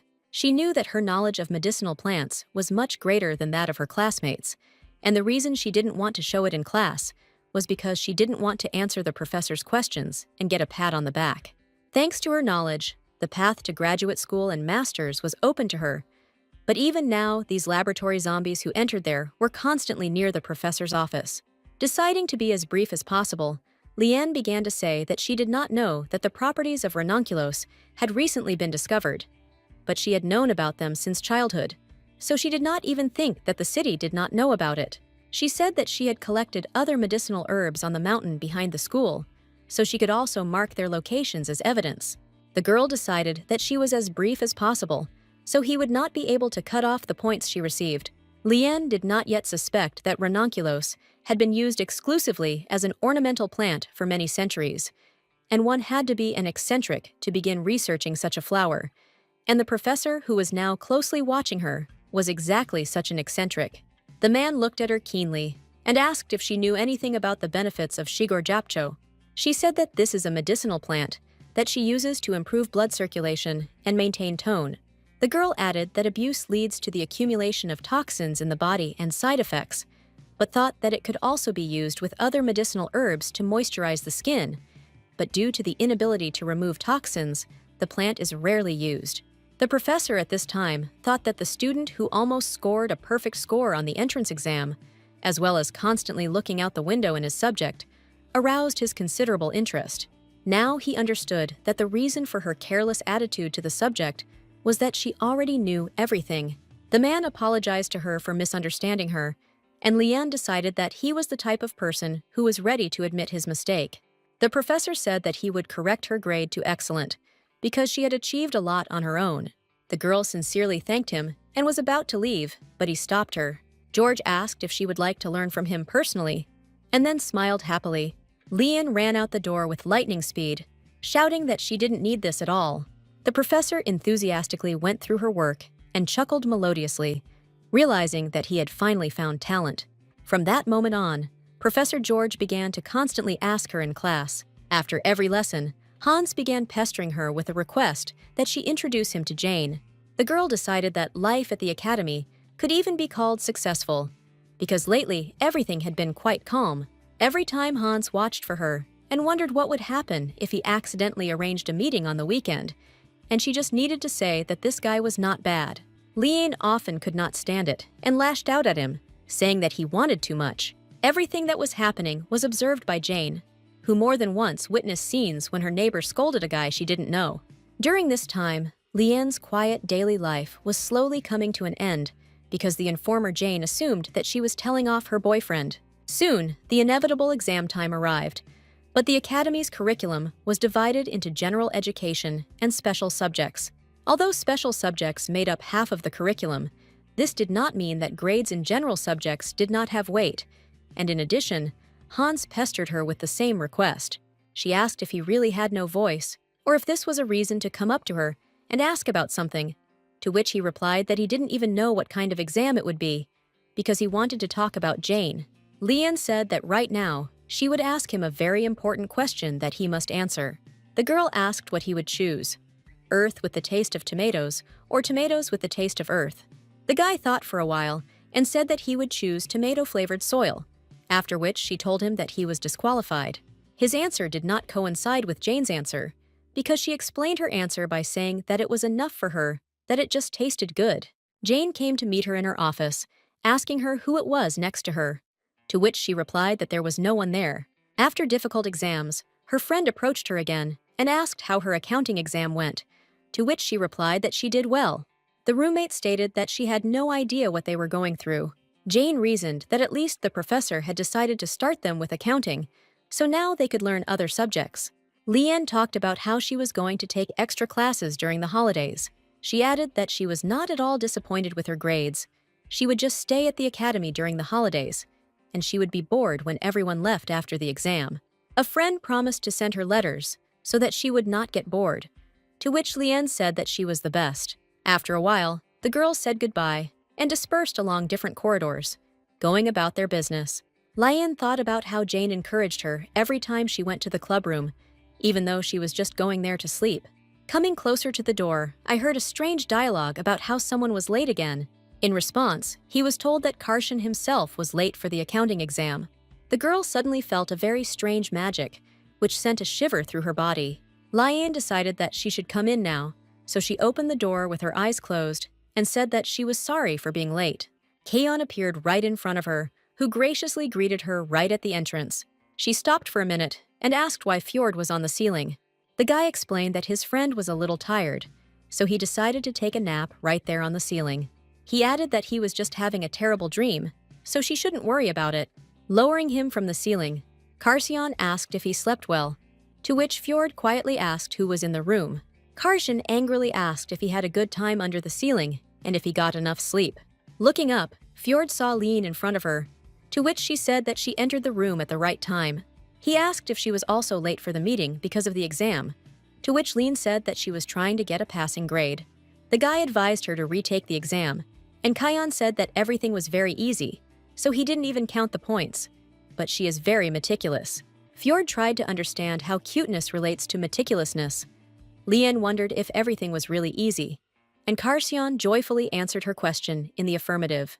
The girl understood that the Duke's heir was a genius, because since childhood, it had been easier for him to teleport than to run, and this required not only extraordinary magical abilities, but also a brilliant mind.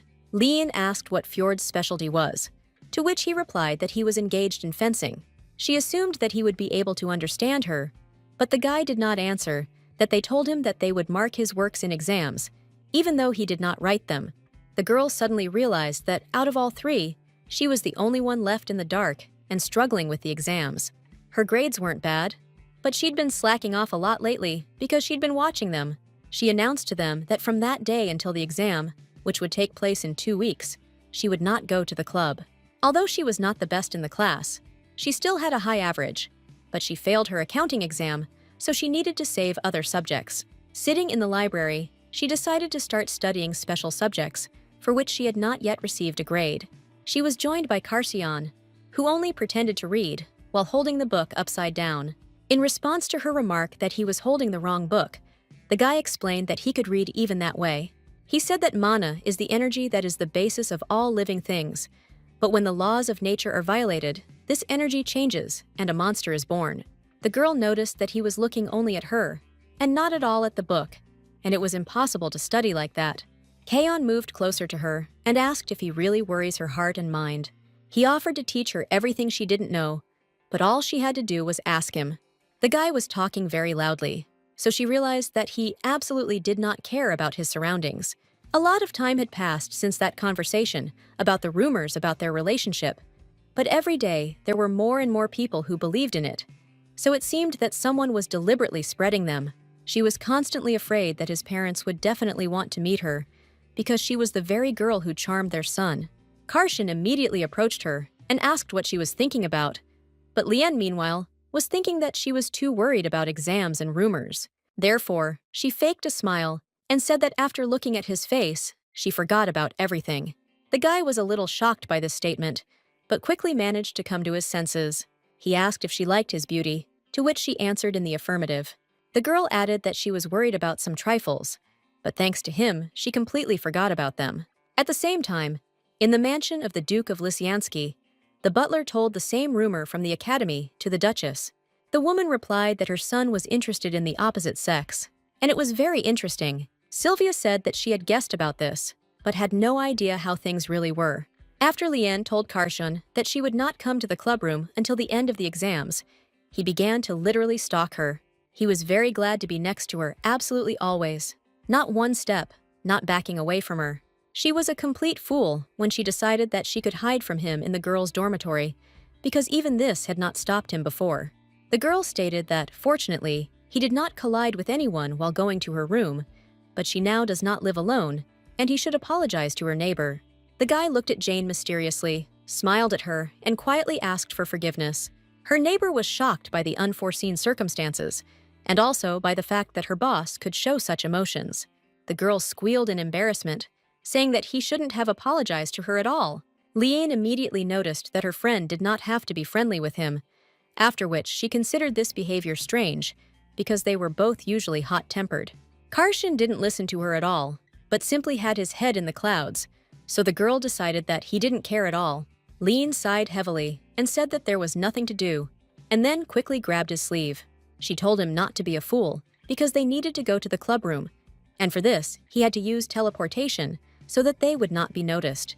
The guy said in a trembling voice that she was holding his shirt with her hand, to which she asked if it was really more difficult to move like that. Kaon answered negatively and looked around towards his neighbor Liane, who was sitting nearby. He reminded Liane that she herself once asked him, but the girl still did not understand what was being said. Suddenly, Karshan reached out his hand to her hair and then pressed her tightly to him. The girl suggested that such magic was too dangerous for ordinary people with low mana, which means it needed closer contact. Liane could feel how fast his heart was beating and imagined how embarrassed he was right now. He had a unique scent that she had never smelled from anyone else. It reminded her of the rose he had once brought her. The girl did not notice how she drowned in his arms, and a couple of moments later, they found themselves in the club room, where Fjord was looking at them. The guy asked what they were doing next to him, and why they appeared so unexpectedly. Hearing his voice, Liane immediately pushed Karsion away from her, thereby trying to avoid unnecessary rumors. She explained that they needed to use the teleporter, so she had no idea it was happening so quickly. Fjord said that if they want to make out, they need to go outside because he needs to study. He walked up to his friend, poked him with a book, and declared that he should come to his senses. Kayon sadly turned around and headed towards the exit from the club room. Liane asked what happened to him, to which Fjord replied that he had gone to take a cold shower, and she should no longer pretend that they were just friends. To her question about why he needed to take a cold shower right now, her friend hesitated a little with the answer. He didn't know how to explain to her that the guy was too nervous because he touched his love. Deciding to rectify the situation, he explained that his friend had simply spilled something, and he was very clean. Suddenly, he remembered her words that he had nothing to teach, so he decided to ask what that meant. The girl explained that every time he was in the club room, all he did was constantly read books. Fjord explained that he also tries to keep his grades up, but because of Karshan, the wrong impression was formed about him. Liane confirmed these words, saying that she considered them geniuses, and then asked how things were going on campus. The guy explained that he was in the top 5, but it wasn't such a cool title. The girl understood that fencing was the most popular specialty at the academy. She said that he was good at pretending that he wasn't bragging at all, which meant he had better conversational skills than Kaon, to which he replied that the guy just needed to show character. Liane advised him to be careful if he did not want to be misunderstood, because there were quite a lot of rumors going around. The guy happily noted that he would try to make sure he was understood correctly. Suddenly, he asked if she really thought Karshan was good, to which she replied that, although he was capricious sometimes, he was still a child at heart. Fjord was very surprised by this answer, so he tried to imagine how his friend was going to deal with such a statement. Liane suddenly announced that she would get some sleep, so he would need to wake her up in about 30 minutes. The guy watched her in surprise, seeing how with every breath she fell deeper and deeper into sleep.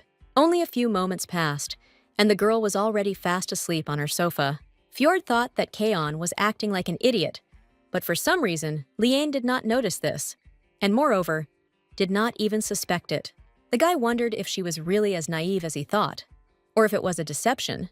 He suggested that it was not just a matter of naivety, because at times she was harsh and at times soft, and also amazed them with her intelligence. In his opinion, the girl was a very versatile person with her own character. He understood that the more time passed, the more he got to know her, and the more often he thought about her character. The guy realized that this was the reason why his friend was so deeply involved in this. It became clear to him the reason why Karshan hides his character from her. After all, he just wants to impress, but at the same time he is very worried. Since the girl had a warm soul, Kaon is afraid that he might disappoint her if he shows his bad side, so he shows her only the good. Fjord had no intention of blaming him, because he himself had done the same thing towards her. Liane woke up and looked at him carefully, and the guy realized that she noticed that he was closely watching her. He asked if she was really awake, to which she replied that she first needed to study and then go to bed. The guy thought that she had taken him by surprise, but he didn't do anything wrong. Fjord suddenly realized that his soul was very restless, but he could not understand the reason for this state. He assumed that she could not notice his gaze, so he was simply surprised, because he did not at all want him to like her. Suddenly, he thought that he should admit that the girl was quite attractive. The fact was that life taught Fjord not to fall in love with anyone around him. Moreover, he did not at all want to fall in love with the one with whom his friend was so much in love. Lian, meanwhile, said that she had almost fallen asleep, but suddenly wondered why this creepy academy was giving out grades right before the holidays. She said that this approach forces everyone to prepare diligently so as not to waste the holidays on retakes. The girl added that she was very glad that she had a high grade for club activities and could concentrate on exams. She thought that when she checked the result, she saw the name of the club, so now it haunts her. But she understood that this was hardly worth asking Fjord.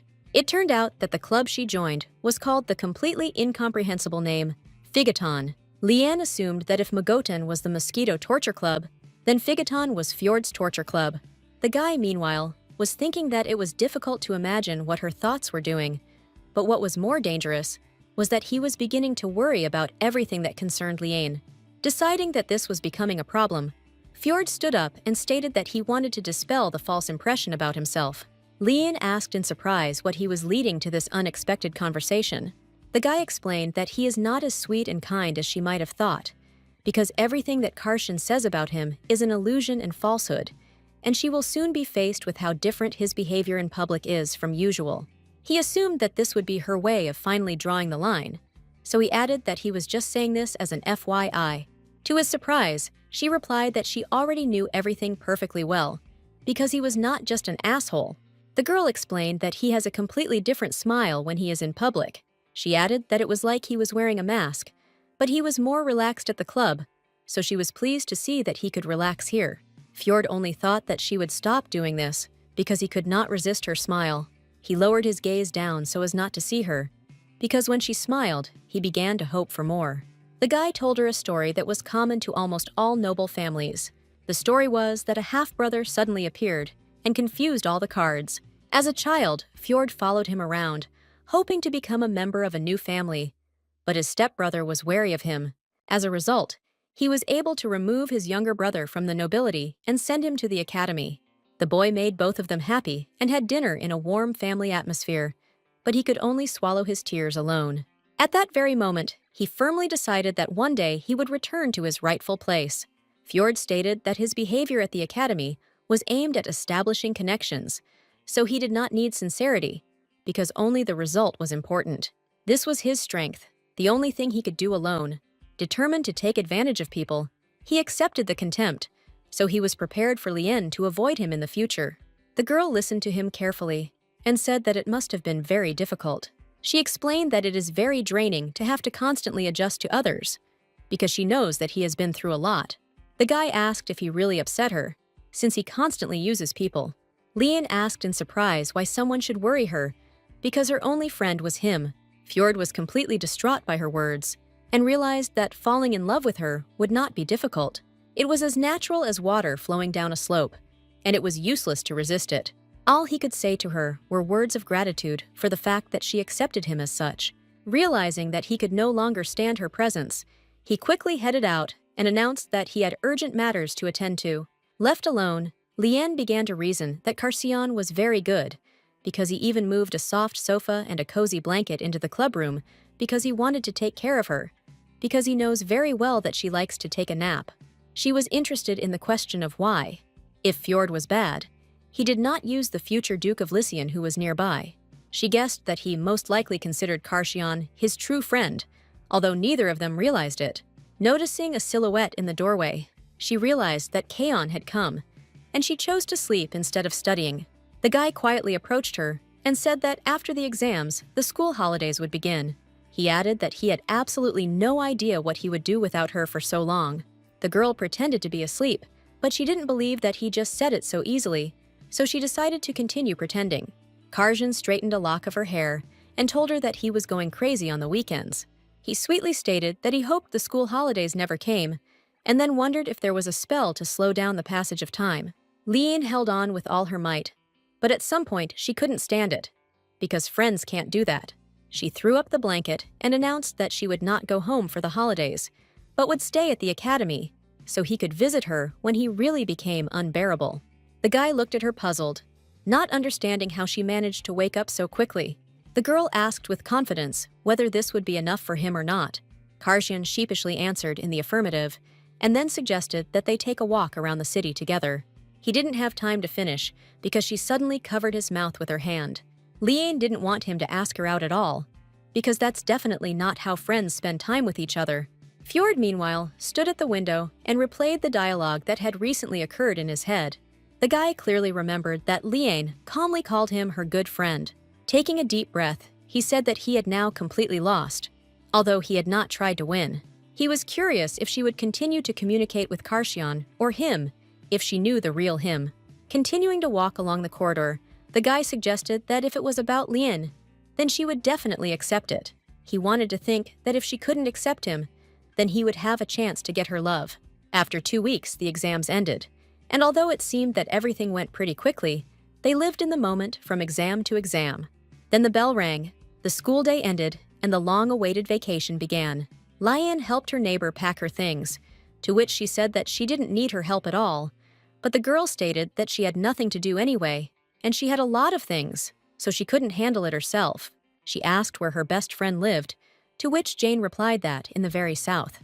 The neighbor added that at the mere thought of traveling in a carriage, her butt was already starting to ache, but before going home, she had to stop by the capital to say hello to old friends from work. She explained that before returning to the academy, she was a maid of honor for an aristocrat. In order to become not just a maid, but a maid of honor, you need to be of noble birth. Seeing the surprise on her friend's face, the girl explained that there was nothing wrong with this, because everyone goes there to make connections, but she went because her family needed money. Lian explained that she thought it was good that she herself decided to earn money for her family. Jane thanked her for her kind words, but one thought still lingered in her mind. It seemed to her that she needed to admit right now that she had been watching her all this time. Her friend so wanted to tell her that she was actually watching her, and that it was only thanks to this that she was able to return to the academy. Jane most wanted to say that she initially had one task from Karshian, to make friends with her. She felt guilty about Lian's kindness towards her, so now she regretted it. She suddenly decided to confess everything, so she stopped folding her things. Seeing that the girl wanted to tell her something, Lian asked what was bothering her so much. To her deep regret, Jane was never able to confess everything to her because she was very afraid of losing her close friend. Lian was thinking about what she wanted to tell her about her family or something else. Suddenly, she realized that this had nothing to do with her, so she should not insist on continuing the dialogue. She took her friend's hands and tried to draw her attention to her so that she would listen to her. Once she realized that the girl had calmed down, she said that if she did not want to talk, then she would not insist. But if there was something that bothered her and she wanted to discuss, then she could not be shy, because they friends. Tears began to accumulate in Jane's eyes, because she had never seen such a wonderful person before. The girl joyfully hugged her friend, and Lian said that she would never find such a kind-hearted person anywhere else. Wiping tears from her eyes, she promised to definitely write to her at the academy so that she wouldn't get bored. Lian replied that she would be looking forward to the letters, but she should still rest during the holidays. One by one, the students went home. There were no clubs or roommates. Due to loneliness, she quickly began to miss life with friends, so she decided to occupy herself with studying medicinal herbs, which she had previously put off. In this way, she wanted to fill the void. But as soon as she started researching seriously, time flew by in the blink of an eye, and she was not at all rested. She immediately imagined how everyone around her would start trying to help her advance her scientific work. Leaning on the table, she realized that she really wanted to see her friends, but then decided to take a walk, because her parents' wedding anniversary was soon to take place. Their graves were in a quiet village, not far from the academy where she lived with her parents. Apart from the annual festival, there weren't any big events, but that's what made the village so friendly. Walking through the narrow streets, Lian thought that this year the festival falls during the current season, so she will need to stay overnight and take a walk. Seeing the cart with jam, she remembered how she and her parents always took one jar, She vaguely remembered choosing between strawberry and apple, but then they took Chinese lemongrass. Now she stood completely alone in the middle of a noisy village, which had long forgotten the existence of her parents. Remembering that she definitely needed to buy flowers, Liane headed towards the flower shop, but she was suddenly attracted by an unusual glow. She couldn't believe what she saw, because right behind the glass was a huge diamond ring. The girl was stunned that he was so simply put on display so that people could not pass by and not notice him. Having examined it more closely, she wondered who could buy this, because the flowers were much more beautiful. She thought that she had never been interested in the beauty of flowers, but only in their medicinal properties. But she began to notice that Karshan began to often give her flowers. Her mom and dad deserved a beautiful bouquet too, but she hadn't found anything suitable yet. She needed a bouquet that would tell them that she had many little joys in her life, including flowers. When she left the flower shop, she didn't expect so many flowers to come out. She reasoned that now she was interested not only in medicinal herbs, which meant that Kaon's influence was to blame. The girl began to say out loud that she had no idea about the cost of the gifts that he gave her, and which made her happy and not burdened. Walking past the ill-fated ring store, she noticed a man standing next to it. She sincerely hoped that no one with any sense of taste would buy such a thing. Having walked a little further, Liane caught herself thinking that she needed at least a little sense of taste. At the same time, the mysterious man said that this ring was very beautiful. There were many different types of jewelry and accessories in the world. Everyone had different tastes, but this example was truly in bad taste. Her inner demon declared that there was too much in the world, so she shouldn't care what a stranger bought. The angel inside her was saying the opposite, that it was necessary to prevent something terrible if she witnessed one. The man, meanwhile, thought that the ring had a great size and color, which meant his wife would be delighted. He hoped that he would finally be able to see her joyful smile if he gave her this ring. The stranger was just about to announce that he was buying this ring when the girl suddenly interrupted him. Liane stated that she could not believe that he wanted to buy a ring with such a huge stone. To her question about who he wanted to give a gift to, his mistress or his wife, he replied that it was none of her business. Having carefully examined the stranger, he came to the conclusion that she did not look like a mercenary who would be hired by an aristocrat, and perhaps she was a resident of the village. Liane confidently stated that he absolutely did not need this ring, to which the man asked what she was talking about. The girl suddenly realized that the stranger was very similar to Karshan, so she could not pass by. Looking at her bouquet, Liane quickly realized and began to choose the most beautiful flower. The man still couldn't understand why some commoner was standing in front of him with such a carefree look. She pulled out beautiful azaleas and then tied them with a ribbon, saying that this would be enough. The girl handed him a small bouquet, and meanwhile, he thought that she was an unusual person. Liane thrust the bouquet directly into his hands, telling him that these plants are called azaleas. She added that in the language of flowers, it means the joy of love, so he should not let the strange ring fool him, because it is better to give flowers instead. The man was holding flowers in his hands in surprise and did not understand why some stranger gave them to him. The girl bowed politely and said that she hoped that his wife would really like the flowers, and then said goodbye. Liane quickly ran into the crowd because she could no longer stand the tension between them. The diamond still shone annoyingly behind him and gave him no peace at all. The butler ran up to the Duke at the first call and said that they were already waiting for him. The man ordered him to buy absolutely everything in this jewelry store. The butler asked if he should get rid of these flowers, to which his master replied that they were not poisoned or enchanted, so he would take them with him.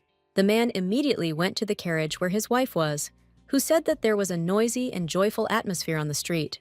Sylvia, the academy's headmistress and Karshan's mother, lamented that her husband had said he would only be out for a minute. After some time, the door of the carriage opened and the Duke of Lysyansky entered. He bowed to her, and she said that he promised to return in a minute, but he had been gone for quite a long time. The man explained that he just wanted to give her something to remember this festival. Seeing the flowers in his hand, Sylvia could not believe that he had brought her such a valuable gift. She was very glad that he had prepared such a sweet and pleasant surprise for her. The woman said that she had already decided that he left without warning in order to buy the entire store for her because of his next whim, or to buy jewelry that she could not use and therefore show off. Noticing a bouquet of azaleas, she was pleasantly impressed that he gave her those.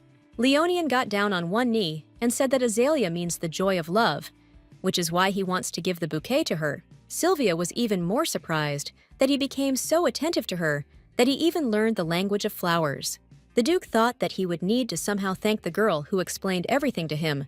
When they got into the carriage, his wife said that their son had been depressed lately because of unrequited love. So she herself was sad. But today, he made her very happy. Leonian explained that most likely she was mistaken, and this was not love at all. She said that rumors have already flooded the academy, so everyone is only talking about the girl their son is in love with. The woman recalled that Kaon asked her to supervise the course of a disciplinary meeting, which considered the violation of the rules of the academy by several students of aristocratic origin, because they flaunted their status and bullied the student. Sylvia said that, as the director, she could not just leave it like that, so she made every effort to ensure that the troublemakers were expelled from the academy. Her husband immediately guessed that their son had fallen in love with the very girl whom the aristocrats were attacking. The wife said that she was very pleased to see that their son liked someone, like an ordinary child, but she really felt sorry for that girl whose only advantage was her beautiful face. The Duke thought for a moment and said that this was definitely a cause for concern. A few weeks later, the Duke's butler arrived at the academy to give Liena a letter. The man bowed and declared that she must read the contents, because it said absolutely everything she needed to know. The girl immediately noticed a gilded carriage, which can only be seen in the capital. She found this very suspicious, because none of her friends would do such a thing. But the butler suggested that she first look, then give him her answer. Lien tried to get away with it, saying that she didn't care how important he thought it was. But then she saw the check inside the envelope, and then the amount written inside. The girl reasoned that the mysterious aristocrat had no reason to look for her, so she needed to check what was inside. Inside, there was only one line that there was a quarrel between the spouses, and she should help him resolve it. Lien thought that the man was really in love to write such a thing, but she had a feeling that this was the same man she had seen on the street. Suddenly, she realized that all she knew about his wife was that she was happy to receive a bouquet of flowers, and nothing more. The girl thought for a while, but then remembered that the uncle she met had a decent appearance. Based on these facts, she informed the butler that she needed some time to write a suitable answer. Later that evening, at the mansion of the Duke of Lizian, the butler presented him with a letter containing a reply from Lien. In response to his question about whether the letter was really from her, the man stated that, as ordered, he gave her the letter, to which she asked to wait a little in order to answer it immediately. Shortly before this, in the women's dormitory, Lien was already regretting that she had answered that letter, because she was still not sure that the method really worked, but that man was also an aristocrat, so something like that could offend him.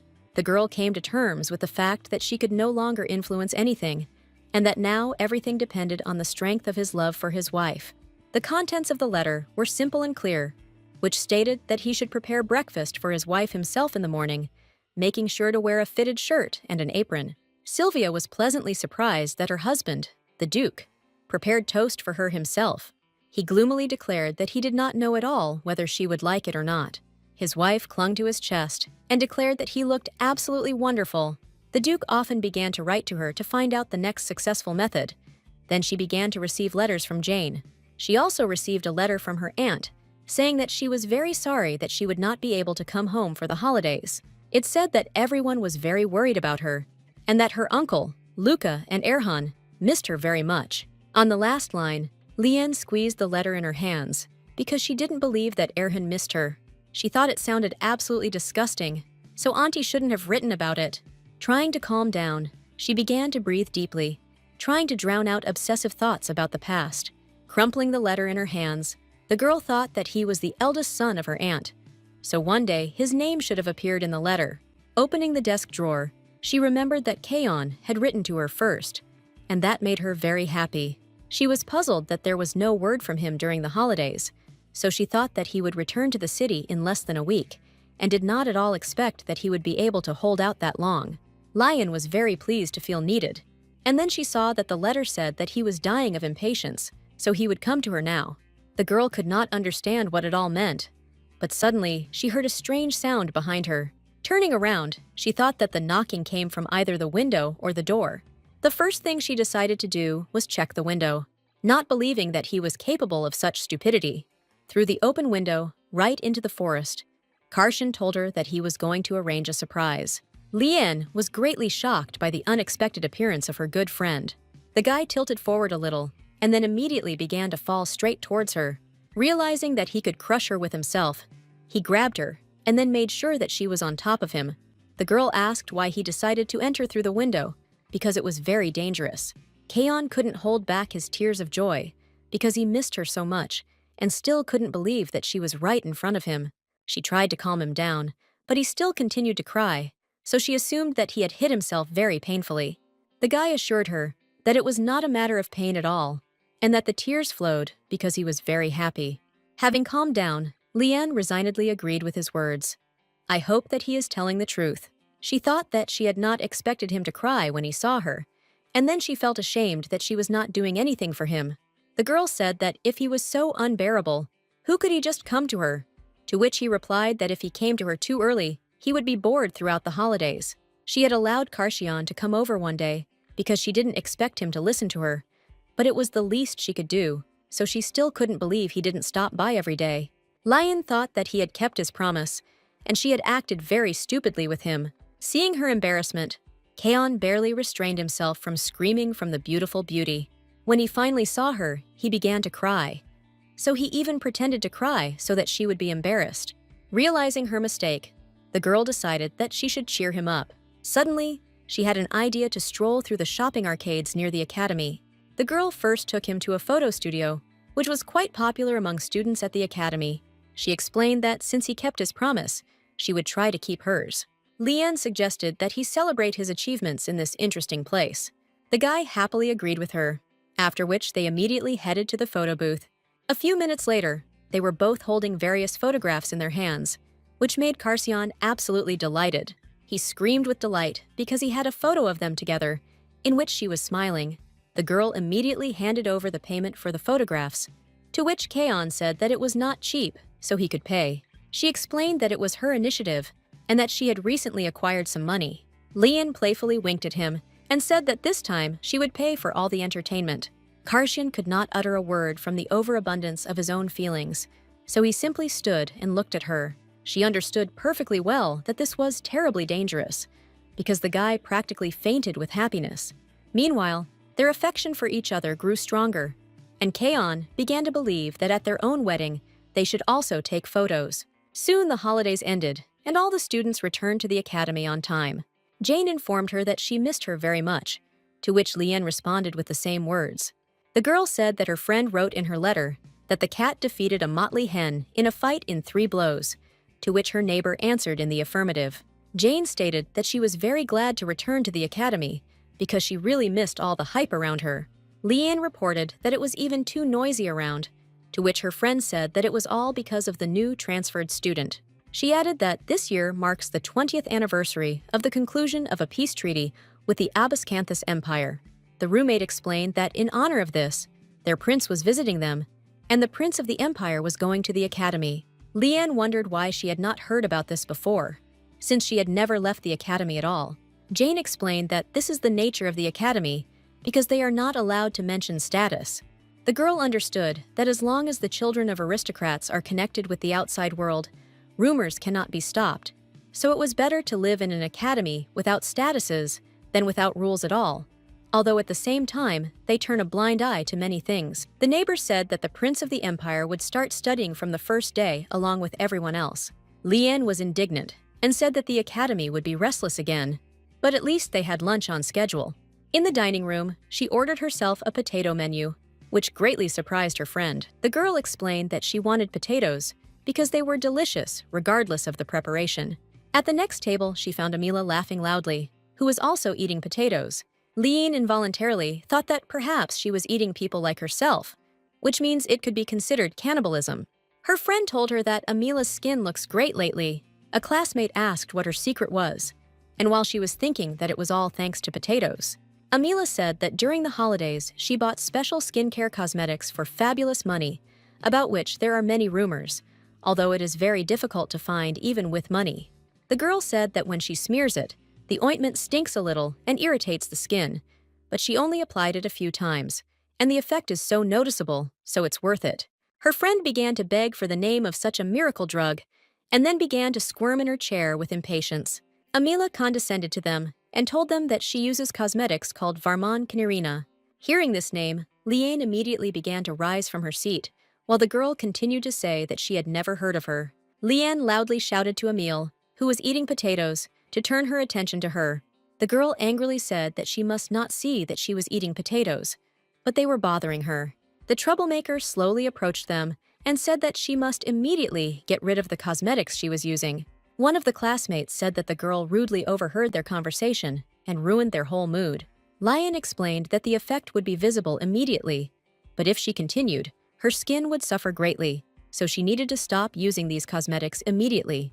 Amila asked why then her skin began to look so much better, and her friend said that there was no need to bother with it, because they could eat somewhere else. The whole trio quickly retreated away from their table so as not to listen to the speeches of the incomprehensible commoner.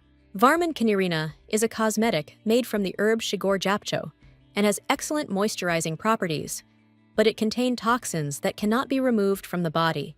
And although there were no problems at first, with constant use, there was a cumulative effect that led to fatal consequences.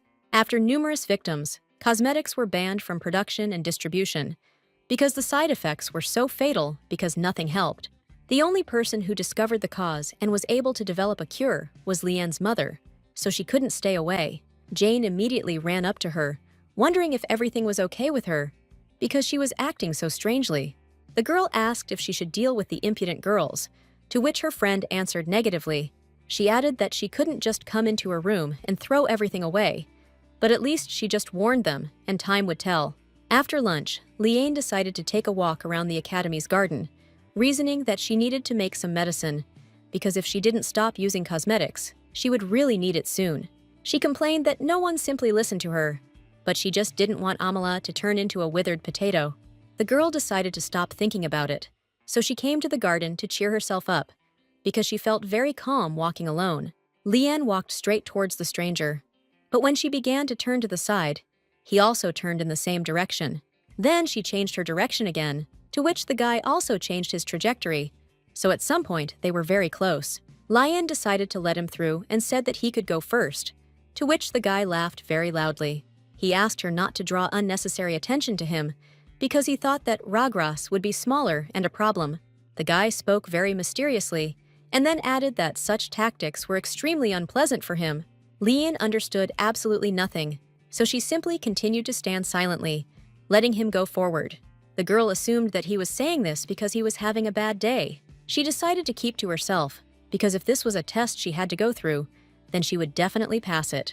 Liane has always believed that good things come to those who persevere throughout the journey. The girl quickly looked around the garden and quietly exclaimed that such beauty was growing at her feet. She crouched down to pluck it and said that she only noticed it now because it had stopped. The guy turned around at her screams and noticed that she was going to pick a flower that was growing along the road. He tried to stop her, shouting that she didn't dare do this right in the academy's garden. The stranger indignantly asked why she was picking a flower if she would throw it away in a few days. And although he closed his eyes to the fact that she blocked his path in order to attract his attention, he could not let her down that she was picking flowers in her own way. Whims. The guy asked menacingly if she really thought that the academy's garden was being grown especially for her. The girl sighed worriedly and asked what he was talking about. In the Ragras Empire, where Liane was born and raised, there are many species of plants, and usually the fruits come from the sepals that remain after the petals fall. But the flowers here are different in that they must be broken. She knew that bees are attracted to the scent of the flower, and after pollination, the petals open, attracting animals who eat them for the benefits contained in the petals. But then the flowers wither, and the fruit grows near the roots, so people can pick them. Liane picked part of this flower because she needed the ingredients, but this was not a reason to judge someone you saw for the first time, so she could not explain what was happening around. The girl got up from the floor, to which the guy said that he did not want to hear her excuse. He added that she would not have behaved this way if she knew how much work it takes to grow plants, because for her, it was just a flower. The stranger turned around and began to walk away, saying that she wouldn't get away with it a second time.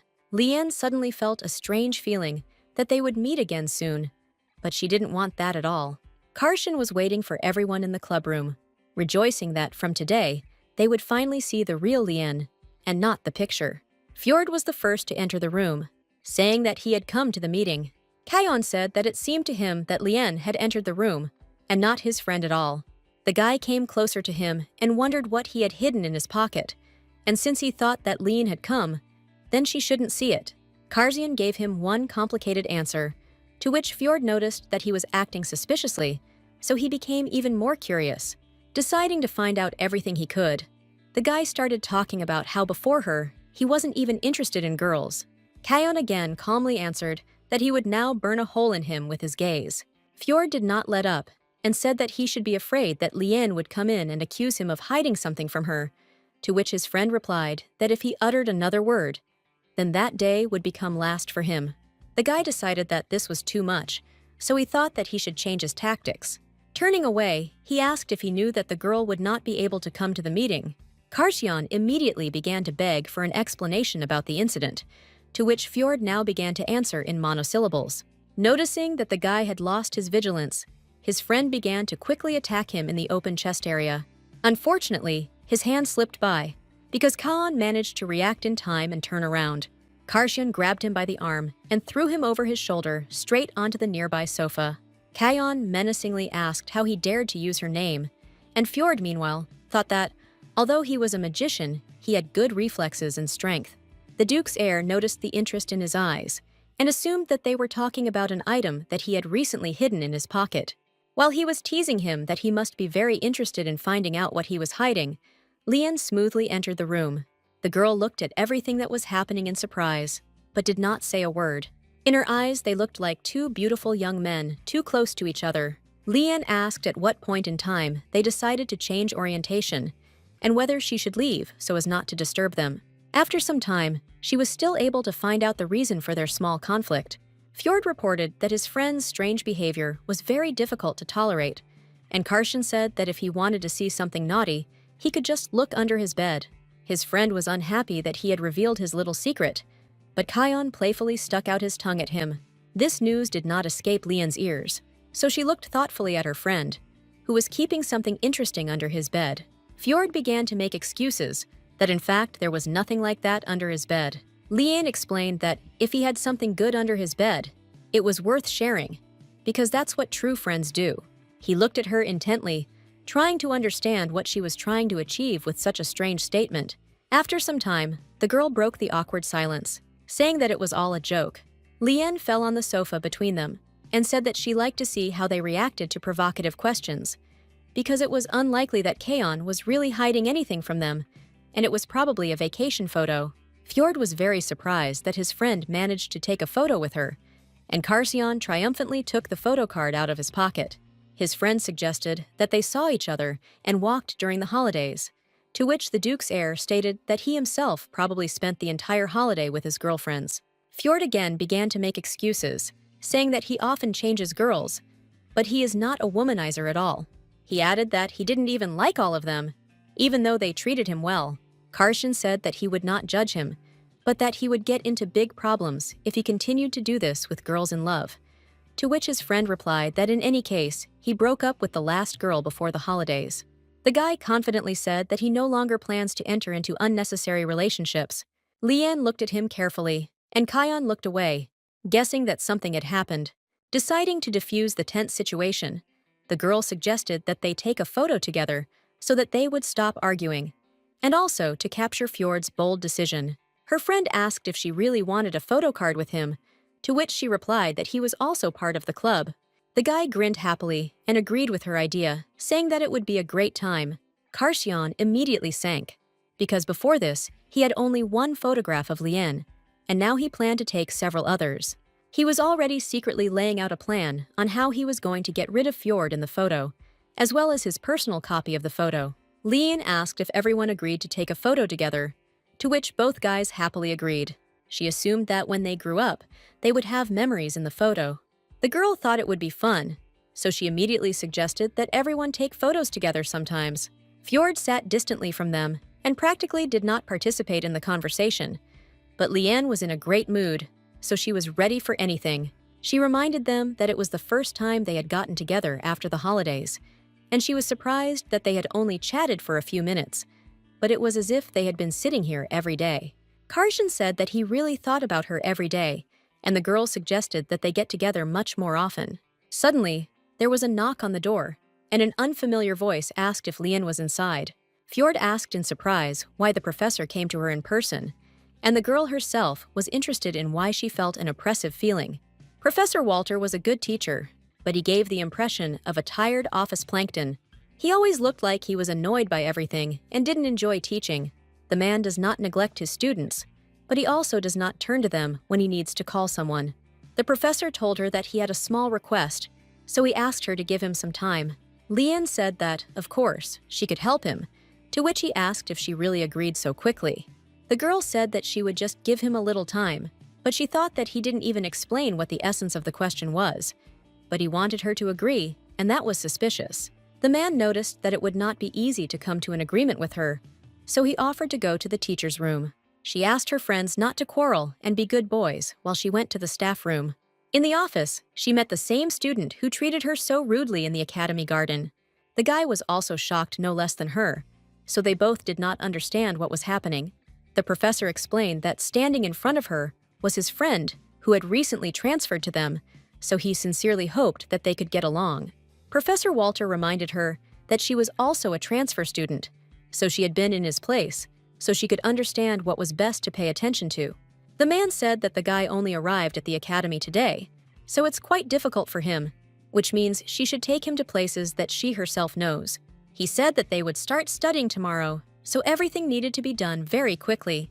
The girl asked the professor not to leave so quickly, to which he stated that if he really listened to her, he might get the impression that he was an incompetent teacher. Adjusting his glasses, Walter said that helping the brought student is very important, but he also has other work. The man said that he needed to read the letters of his students, so she should understand how much work he has. The professor asked her to help him at least a little, but he doesn't force her, because she can just turn around and leave if she doesn't like it. Lian said that she agreed, and after her words, the professor was no longer in the staff room. The girl thought that she didn't even know that he could run away from her so quickly. There was an awkward silence in the room, because neither of them wanted to start the conversation first. After a couple of minutes, she asked what his name was, and also how she could address him. The guy said that his name was Thomas, and Lean noticed that he did not give his last name, which means Jane was indeed right. The guy wanted to keep his identity a secret, but on the other hand, everyone knew that he was the Prince of Abascanthus. His full name was Thomas Edgar Abascanthus, and since he was the only transferred student, rumors would quickly spread throughout the academy that he was that same prince. The girl suggested that the first day at the academy could be really difficult. Lian said that if he had any questions, he could safely ask her. There was not a drop of resentment or indignation in her voice, but on the contrary, she enthusiastically declared that she really wanted him to learn to cope with everything on his own. The guy was a little surprised by this reaction, because just a few hours ago, he had treated her rudely. The girl said that when she transferred, she was not offered anything like this as a tour guide, but she is not going to be his servant. She added that she was not going to play along with him in this terrible scene, so he would have to deal with everything himself. After her words, she quickly turned around and walked in the opposite direction, saying that she was saying goodbye to him. Thomas suddenly grabbed her hand with a handkerchief, trying to stop her. The guy confidently told her that he did not consider her his servant at all, but he still needed her help. He explained that this was an initiative of the academy, but he personally asked the professor to choose her. The prince apologized for the small incident, because he did not want special treatment at all. The girl tried to understand whether he was really embarrassed or whether it was his conscience that made itself felt, but in any case, she did not want to forgive him because he had angered her. Lian politely said that perhaps she just thought he treated her that way. She also said that he continued to hold her hand and use a handkerchief, but at the same time said that he was not going to make differences in status. The guy quickly pulled his hand back, trying to maintain at least a drop of dignity in his words. He tried to explain that there were some circumstances that prevented him from touching people personally. The girl reacted sharply to this, to which he said that she could at least try to hide her true feelings, to which she replied that she would not be a hypocrite because he did not expect special treatment from her. Thomas said that their first meeting was really not very good, but they could just tolerate each other. He explained that he also did not want to be in the company of someone who so blatantly harms nature, But this was a necessary measure. The prince firmly stated that he would also step over himself in order to come to terms with her presence. Lien tried to understand whether he could even speak normally, because it sounded either like a call for reconciliation or for fight. After some time, the guy asked what she thought about all this.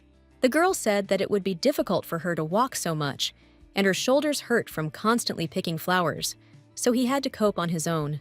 Walking along the corridor, she thought that someone had said that Prince Thomas was ill, but he did not look like that at all. She assumed that these were again false rumors, which she trusted. The guy was left completely alone in the teacher's office, not understanding what he said. The prince tried to understand what kind of strange dialogue took place between them, because he had no idea what he should be experiencing now. He suggested with irritation that all the youth of this empire were full of impudence, but he also hoped that they would not meet in the future. The next day, Lien returned to the usual and leisurely school routine, but one of her lessons coincided with a new student. Professor Walter was the class teacher, so it was not surprising that the transferred student ended up with them. Seeing her friend's displeased face, Jane asked if she needed to go to the infirmary, to which she replied that she just had a little headache. A friend told her that she had become too popular lately, and Lien said that she did not want to be like that at all. Last night, she told Jane everything because she needed to talk it out, and Kion and Fjord weren't the right people for it. Her neighbor said that their new classmate was very cute, to which Lien said that he only had a cute face, but otherwise he was terrible.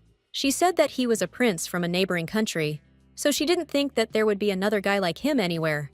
Her conversation was interrupted by the unexpected approach of Thomas, who cast his shadow on her. The guy said that he was very sorry to interrupt their conversation, but he urgently needed to talk to Lien. The girls looked at him incredulously, not understanding what else he needed from them. The prince involuntarily thought that perhaps all the girls in this empire had such a complex character. Lien stood up from the table and said that if he had something to say, then he could speak boldly. Suddenly, Carcion appeared between them, who did not allow the newcomer to say anything. The girl asked what happened, that he appeared in front of her so unexpectedly, to which he replied that he was in the store and remembered her. The next second, a lot of candies appeared around them, and the Duke's heir continued to talk about how he bought all sorts of different things. The candies flew into one box, to which she asked with interest why there were so many of them. Jane reminded her that it was just time to want something sweet, because that very day in the month was approaching. Lien thanked him politely and said that next time she would treat him to dinner in a very nice place. Hearing this, Carcion immediately flew away with his thoughts somewhere far away, where he had already made joint plans for their lives. He suddenly realized that she was going to treat him to dinner in a nice place, which meant it could be called a date. Kaon embarrassedly asked her to promise him that she would invite him soon. The girl held out her little finger to him, saying that she swears with all her heart to do this. The guy looked carefully at her hand, still not believing that they would go on a real date. He took her little finger with his, and they both vowed to keep their promises to each other. Jane and Thomas silently watched everything happening around them, because Carcion and Lien did not seem to notice them. The joyful silence was the first to be interrupted by Kion, who was very interested in one question. He pointed to an unfamiliar guy and asked if they really had a new classmate in their class. The girl explained that he had just recently transferred, and then felt a box of popcorn in the sweets. Even though it was a gift, many people didn't want to eat it all alone, so she invited her friend to try the sweets. Meanwhile, serious tension arose between the guys, which was felt throughout the whole class. Carcion turned to him and asked what he was doing next to Lien, and why he needed to see her. Thomas also angrily asked why he should care what happens inside a class that is not his. Everyone around whispered that Carcion had spoken to the Prince of the Empire, but they were all terribly afraid of both of them. Lien enjoyed the show, eating the popcorn provided, and also asked her friend if she understood what it was about. Jane thought that it was very interesting to see the confrontation between her boss and the imperial son. She regularly reported to him about Lien's interests, but not about something as personal as her morale. In addition, she herself had only recently heard about her problems with the prince, so the guy had no way of knowing about it. The girl noticed that he brought Lien sweets exactly when the prince decided to disturb her. Jane assumed that the guy sensed her mood and cared about her, but he was still the same Carcion of Lysiansky, about whose cruelty and indifference there were rumors. She quickly realized that she had understood everything wrong, so now she watched everything that was happening with interest. Karshan stood so confidently, as if he was immediately going to send the prince back to his native empire. Thomas stated that the guy doesn't even look like a student from this class, so he should leave.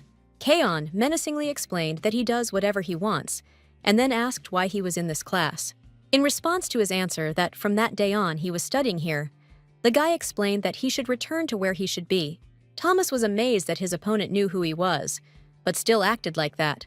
Leanne continued to chew popcorn and watch what was happening, hoping that they would soon go to their places. Karshan seemed to hear her thoughts and said that he would soon be completely finished and go to his class. Passing by the prince, he touched him on the shoulder and said that he should get away from here. The guy rudely asked if he really needed to bring a chair so he could sit on it. Thomas threw his hand off his shoulder and declared that he should fetch the chair himself and not order him. All the classmates around could not believe that the new classmate was able to throw off Karshan's hand. The guy grinned smugly, but did not respond to such a sharp attack from the enemy. The prince reminded him to be much more careful next time. A couple of seconds later, Kaon's hand appeared right on the neck of the newly arrived student. The guy grinned smugly and told him that the prince should be more careful. He said that there were no walls or knights around who could protect him, and Thomas, meanwhile, realized that the guy knew that he would return, so he deliberately hit him in the face. Karshan tried to pull Thomas away from Leanne, but he threw his hand off his shoulder, for which the guy pushed him. Lean, watching them, thought that her friend was creating exactly the same problems as any other guy. For a time, Jane Jett did not understand why her boss pushed him so suddenly and almost hit the prince himself in the face. She knew that Karshan was not the type to openly cause trouble unless he had an ace up his sleeve. The guy immediately smiled joyfully, hinting that it gave him pleasure. Thomas, meanwhile, was holding his bruised shoulder and was still trying to figure out if the guy knew exactly who he was. The imperial son thought about why there was such insolence towards the crown prince of the empire around him, and he had to endure it in silence. He was the first to say that they should stop because he didn't want any problems. The guy walked past Karshan and explained that this would be the end of their conversation with him. Thomas slowly left the office, intending to breathe a little in the spacious corridor. Jane felt an impending heavy atmosphere that filled the entire classroom. Fortunately, after that, everyone took their seats and their lesson began. But Leanne had never seen her classmates take their seats so quickly. But at the same time, she was still unable to concentrate on the lesson and sincerely hoped that there would be no more shaking. Hans suddenly ran up to her, wondering if she had seen the announcement that there would be a group assignment in medical botany again this semester. The girl turned sharply to him and angrily asked whether it was really necessary to tell her about this right now. Having calmed down a little, she thought that Hans had become friends with many of those attending medical botany, so there should be no problem. But she was in a position where she had to wait for the laggards. The guy immediately told her that he was going to get into the same group with her in order to participate in a joint project. She asked in surprise why he made such a decision, because he had many friends. He said that there are a lot of them, but you need to choose one, and she was the best in this subject, so he could not help but consider her candidacy. Leanne quickly realized that this guy had already proven himself when he personally removed his name from the group. She was glad that no one else was bothering her, except of course him, so she agreed. Hans breathed a sigh of relief, and then said that there would be a lot of time this semester, and they might be assigned to develop a cure as an assignment. The girl said that Professor George knows the level of knowledge of his students, so he hardly expects anything supernatural from them, but he wants to see what kind of research they will conduct in the process of developing a medicine. She added that she would try to do everything in her power, and if it didn't work out, she would use her recipe as well as notes about the process of creating it. Leanne explained that she has been studying medicinal herbs since childhood, so she has quite a lot of useful notes. Hans couldn't help but assume that it would be dishonest for him to reap the benefits of someone else's efforts. This statement made her laugh a lot, and he continued to look at her in surprise. The girl asked if he was really going to take advantage of her, to which he replied that this was not the case at all. Suddenly, Karshan reappeared between them and greeted Leanne. She calmly asked if his classes had already ended, to which he replied that he thought that they were definitely over for her, so he immediately came to her. Hans realized that the rumors were true, and he was indeed very attached to Leanne. Kaon told her that before the lesson, he overdid it a little, so he wanted to apologize to her, to which she said that she was not offended at all. Karshan thanked her graciously, sincerely glad that she was not angry with him. The guy unexpectedly sharply asked about a classmate standing right behind him. The girl explained that this was Hans, with whom she had joint lessons in medical botany. Karshan wondered if this guy was also giving her trouble. He explained that she could always tell him, and he would do everything so that no one would disturb her again. Liane explained that this was her friend, and in her opinion, he was kind enough. The guy angrily asked how she could call a person a good comrade if he was hiding behind her, to which the girl replied that he already had someone he liked. Karshan explained that even if this was true, he might like Liane someday. Hearing this, Hans screamed in horror and said that this would never happen, because he has different tastes, because he likes Jane much more than Liane. This whole conversation was unexpectedly overheard by her friend Jane, who did not expect such a turn of events.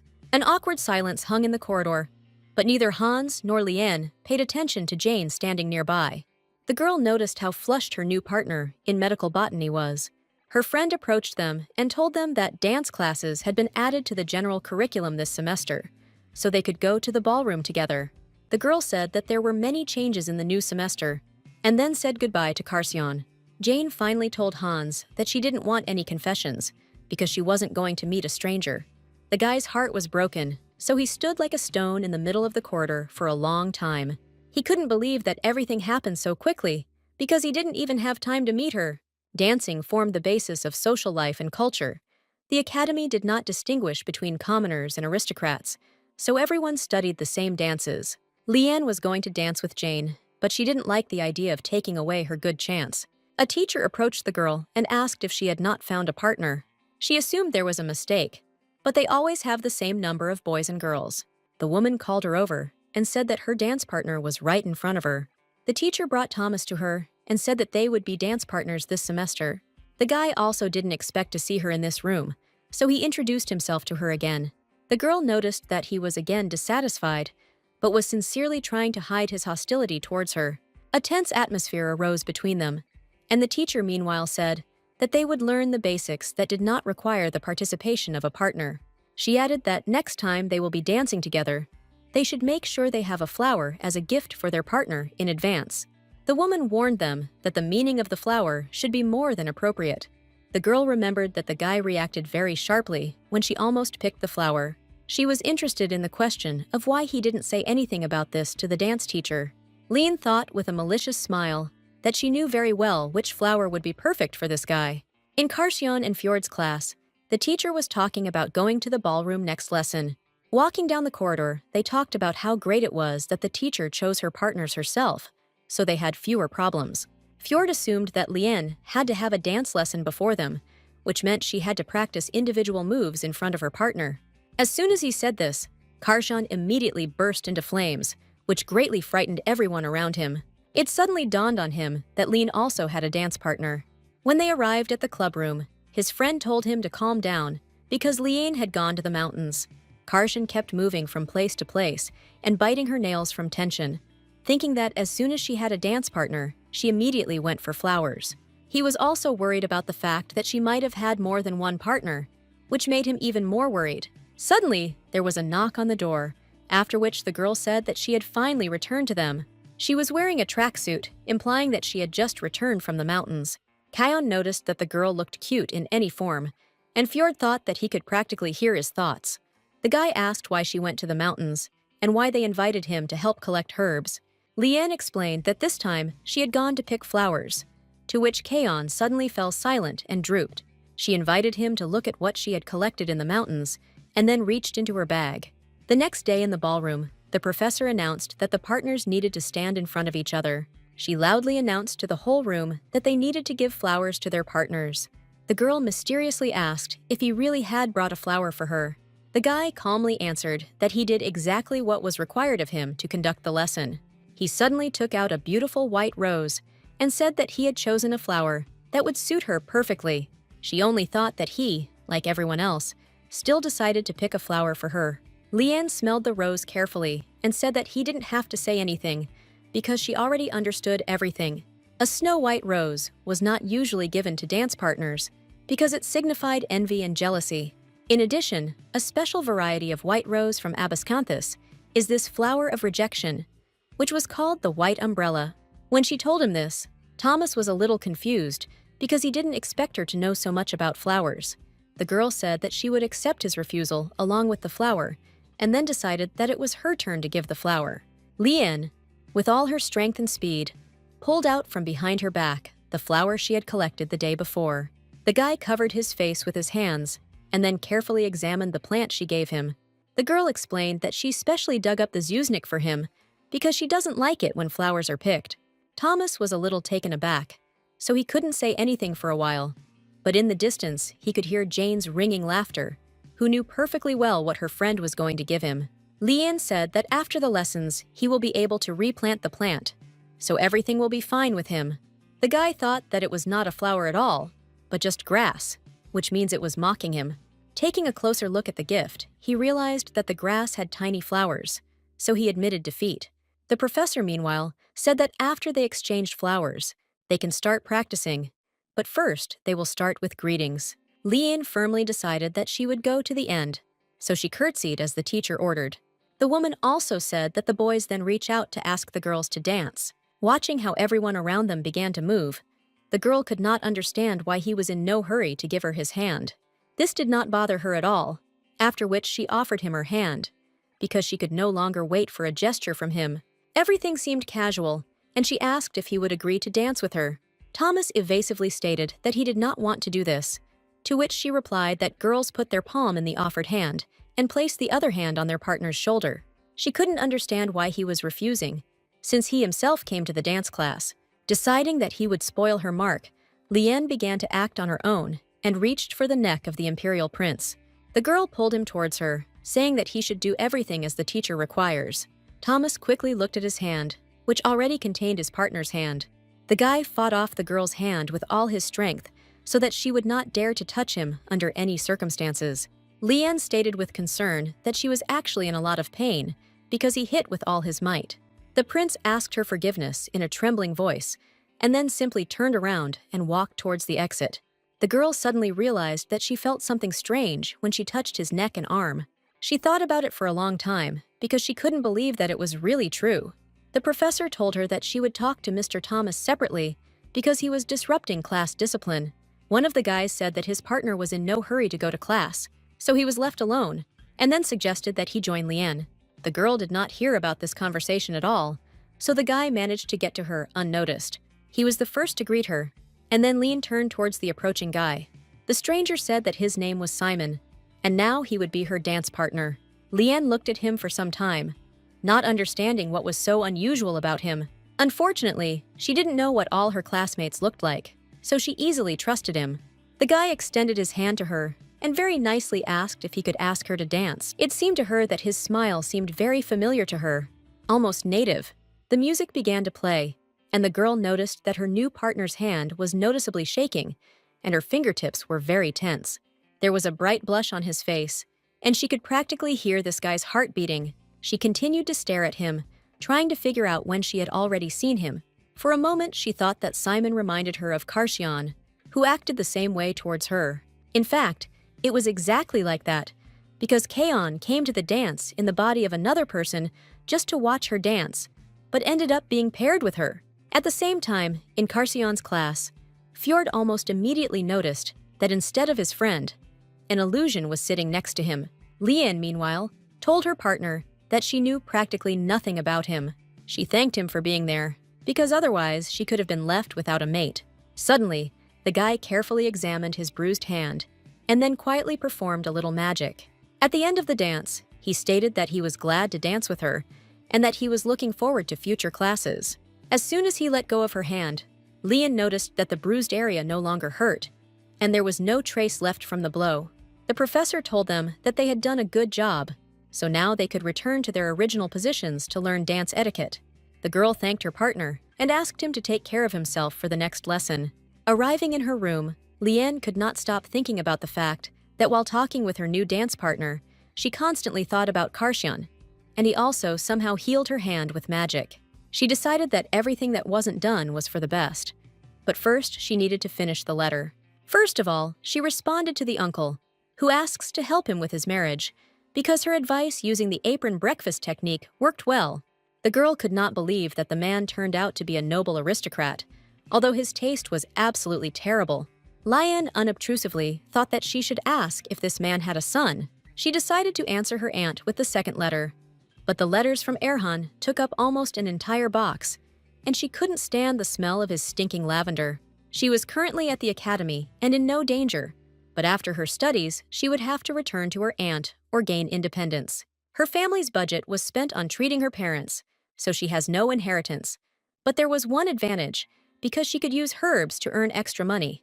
But she could not enter the market, having no capital, no connections, and only knowledge herbs. So she needed a partner who could protect her product and interests. The girl leaned over the table exhaustedly and decided that it was pointless to think about it right now. She was faced with another problem related to Varman Canurina, a skincare product that was withdrawn from sale due to toxicity. She decided that she should not bother herself, but make a medicine for a classmate, because this is what she does best. Although she did not know whether she would listen to her, but as a medical botanist who has permission, she could not leave her.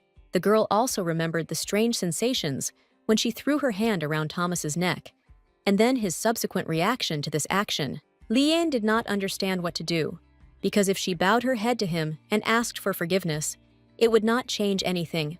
A few days later, Amila was hiding in the infirmary and trying to come up with a plan on how she could avoid side effects from cosmetics. Her whole face started to burn immediately after she woke up in the morning, and then there were redness on it. Now she sat on the floor of the infirmary and reasoned that it was very strange that she could not feel her own face. The girl cried bitterly and realized that she might not be able to avoid all the consequences of her decision. Now she realized that Liane had warned her even then that she should not use such cosmetics. Amila did not understand how she could now ask her for help, because in this case her pride would suffer. The girl realized with horror that if she did not ask for help, her face would soon turn into a bloody mess. Suddenly, Liane entered the first aid station and asked if the potatoes were really here, to which she replied that she did not want to see anyone. The girl did not immediately understand that only one person called her a potato, and she was supposed to become her savior. Liane politely placed the bottle of ointment next to the screen without looking inside. She explained that she made medicine for later cosmetics, because what she feels now is only the initial stage, but if she applies the ointment, it will go away in a few days. The girl added that she gave her the medicine, but otherwise the choice is only hers. From such unexpected generosity, Amila involuntarily burst into tears even more, realizing that her classmate had saved her pride. Before leaving, Liane suggested that she at least treat her to lunch after she healed her skin with ointment. All this was too humiliating for Amila, but despite the fact that she treated her poorly, Liane still prepared medicine for her. On the day she gave the medicine to the talking potato, something strange happened on the way to the club after class. In one of the corridors, she accidentally laid the imperial prince himself on the floor. She realized with horror that she just wanted to swat the mosquito that was sitting on his back, and the guy simply fell unconscious. Carcion suggested that the girl herself decided to deal with the bad guy who was pestering her. The girl explained that she simply wanted to hit her harder to kill the mosquito, but it could not withstand her blow. Fjord asked why they decided to bring him to the clubroom, to which she replied that she wanted to take him to the infirmary, but he began to mutter that he would never go there. Liane realized that the guy was starting to have a fever due to heat stroke, so they urgently needed to cool his body. Kaon suddenly asked if water would be suitable for this, to which she answered in the affirmative. The guy said that if she urgently needed water, he would immediately organize everything. The girl sincerely thanked him, and Fjord thought that his friend was overly helpful. Liane suggested that he fill the jug with clean water, but Karshan had his own plans for this. A couple of moments later, a huge amount of water poured straight onto Thomas, lying on the sofa.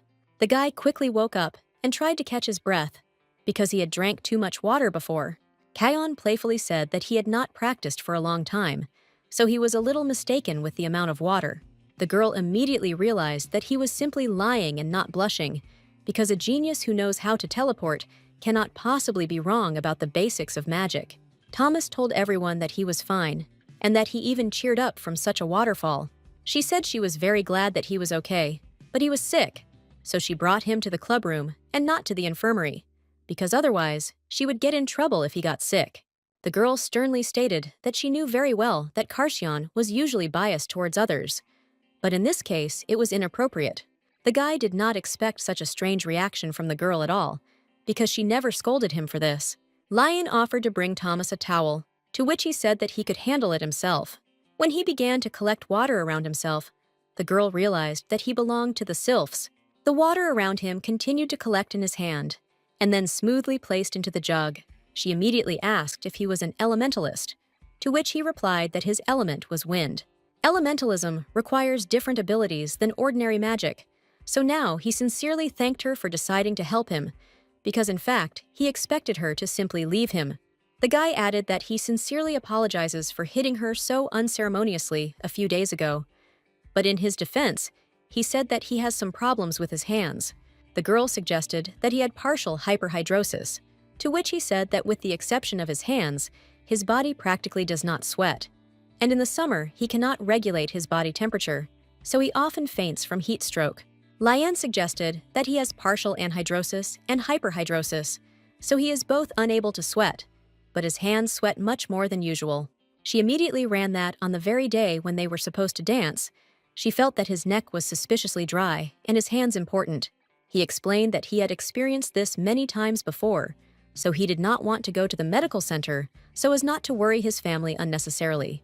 The girl confidently stated that all this explained the rumor about the illness of the second prince Abascanthus. The guy suddenly realized that the girl understood perfectly well who he was, to which she added that there were no people in the academy who did not know who he was. Fjord also confirmed that rumors had spread since the first day he arrived. Thomas leaned in sullenly and stated that all this time, he thought that he had managed to blend in with the crowd and that he addressed everyone with respect. The guy apologized for the fact that he had a false impression of her after their first meeting. Looking at him keenly, she realized that he had come to a foreign land, so his reaction was quite justified, because he had to fight with his own body. A medicine made from inhibitors can correct his hyperhidrosis in no time. She was embarrassed that their relationship had softened after just an apology, but she believed that he could pay her exorbitant prices for the medicine. Thomas got up from the sofa and said that it was time for him to leave, to which she told him to come the next day at the same time. She repeated what she had said to him again to make sure that the guy heard her. The prince thought that it was really not easy with her, but after their conversation, he wanted to know more about her. Lian quickly decided that it was time to stop thinking about the lucky prince, because she still had one problem. Karshan sat on the floor the whole time, not realizing what was happening around him, because the thoughts that she had scared him were still spinning in his head. The girl slowly approached him and asked if he was okay. The guy suddenly revealed that he is trash and does not deserve to exist in this world. Lian knelt down and told him that he should calm down, because she wouldn't hate him because of some little thing. He explained that she might get into trouble because of him, because he couldn't control himself. The girl asked him not to attach so much importance to her words, because nothing bad had happened. Karshan suddenly burst into tears and said that he was very sorry that he made her worry. But she was absolutely right that because of his jealousy, she was constantly getting into trouble. So he was prepared for the fact that she might hate him. After these words, he bowed his head down again, not wanting anyone to notice him in this world. She didn't want him to lose heart at all.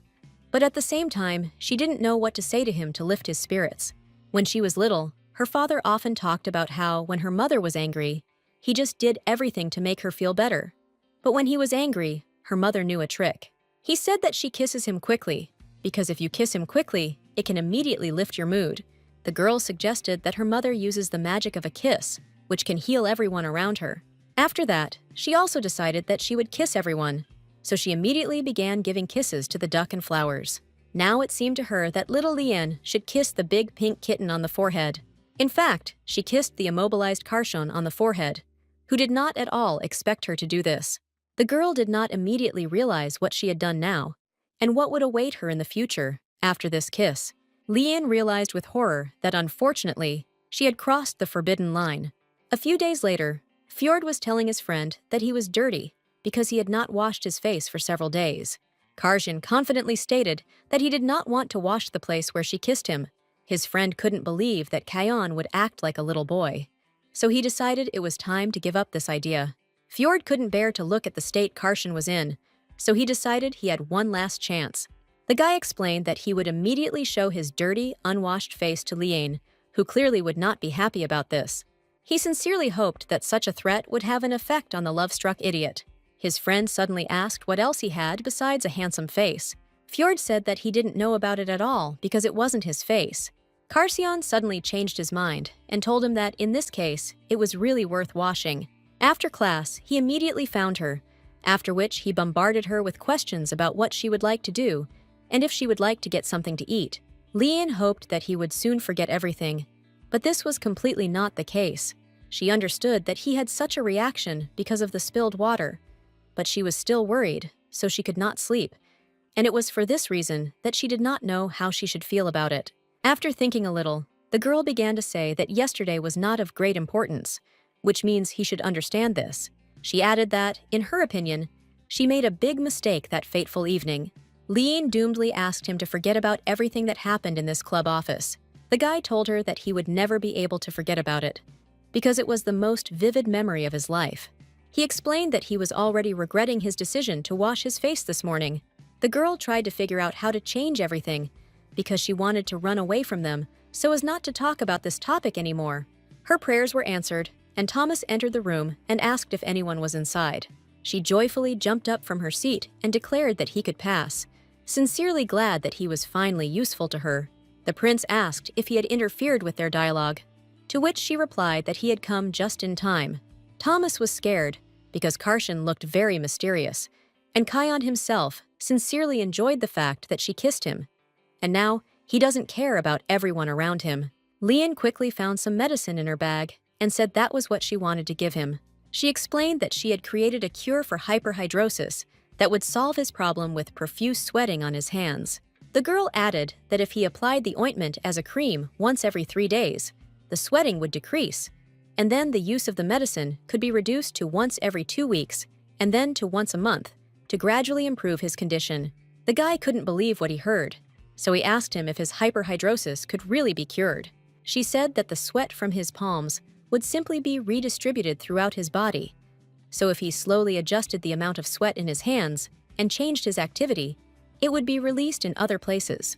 Lian told him that he just needed to artificially induce it in another place with the help of medicine, and then the whole body would sweat evenly. He was interested in the question of how many people were involved in his treatment, to which she playfully asked if he really wanted to get the coveted medicine. She explained that they were going to give it away for free, but it was his choice to believe her or not. Since childhood, he was surrounded by doctors and scientists who were looking for a cure, but none of them could cure him. Those who tried with conviction, as well as those who flaunted their knowledge, ended up being driven out of the castle, so it quickly gave up.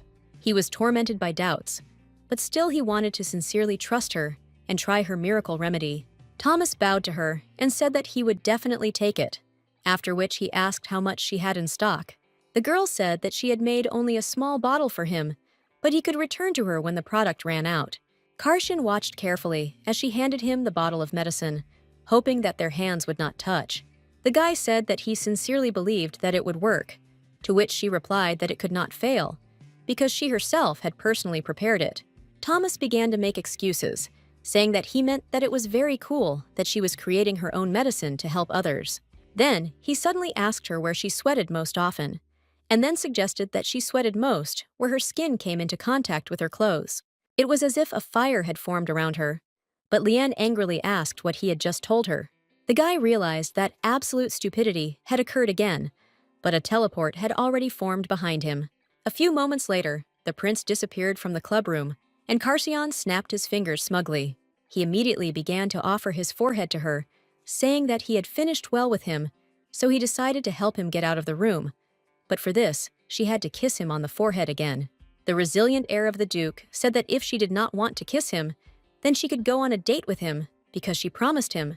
He reminded her that when he gave her a box of chocolates, she promised to take him to dinner. Lian thought that she didn't even expect this to be a date, because she just wanted to treat him. She understood that if she stayed in the club, then everything would remind her of the recent kiss, so this definitely needed to be blocked out by other events. The girl explained that they were not going on a date, but just to have a delicious meal together, and that it didn't mean anything. Seeing how much he wanted it, Lian firmly decided that they would go right away. The guy told her that he was not at all ready for this, but she again reminded him that this was just food, not a date. she casually told him that he shouldn't be so nervous, because it wouldn't be the last time.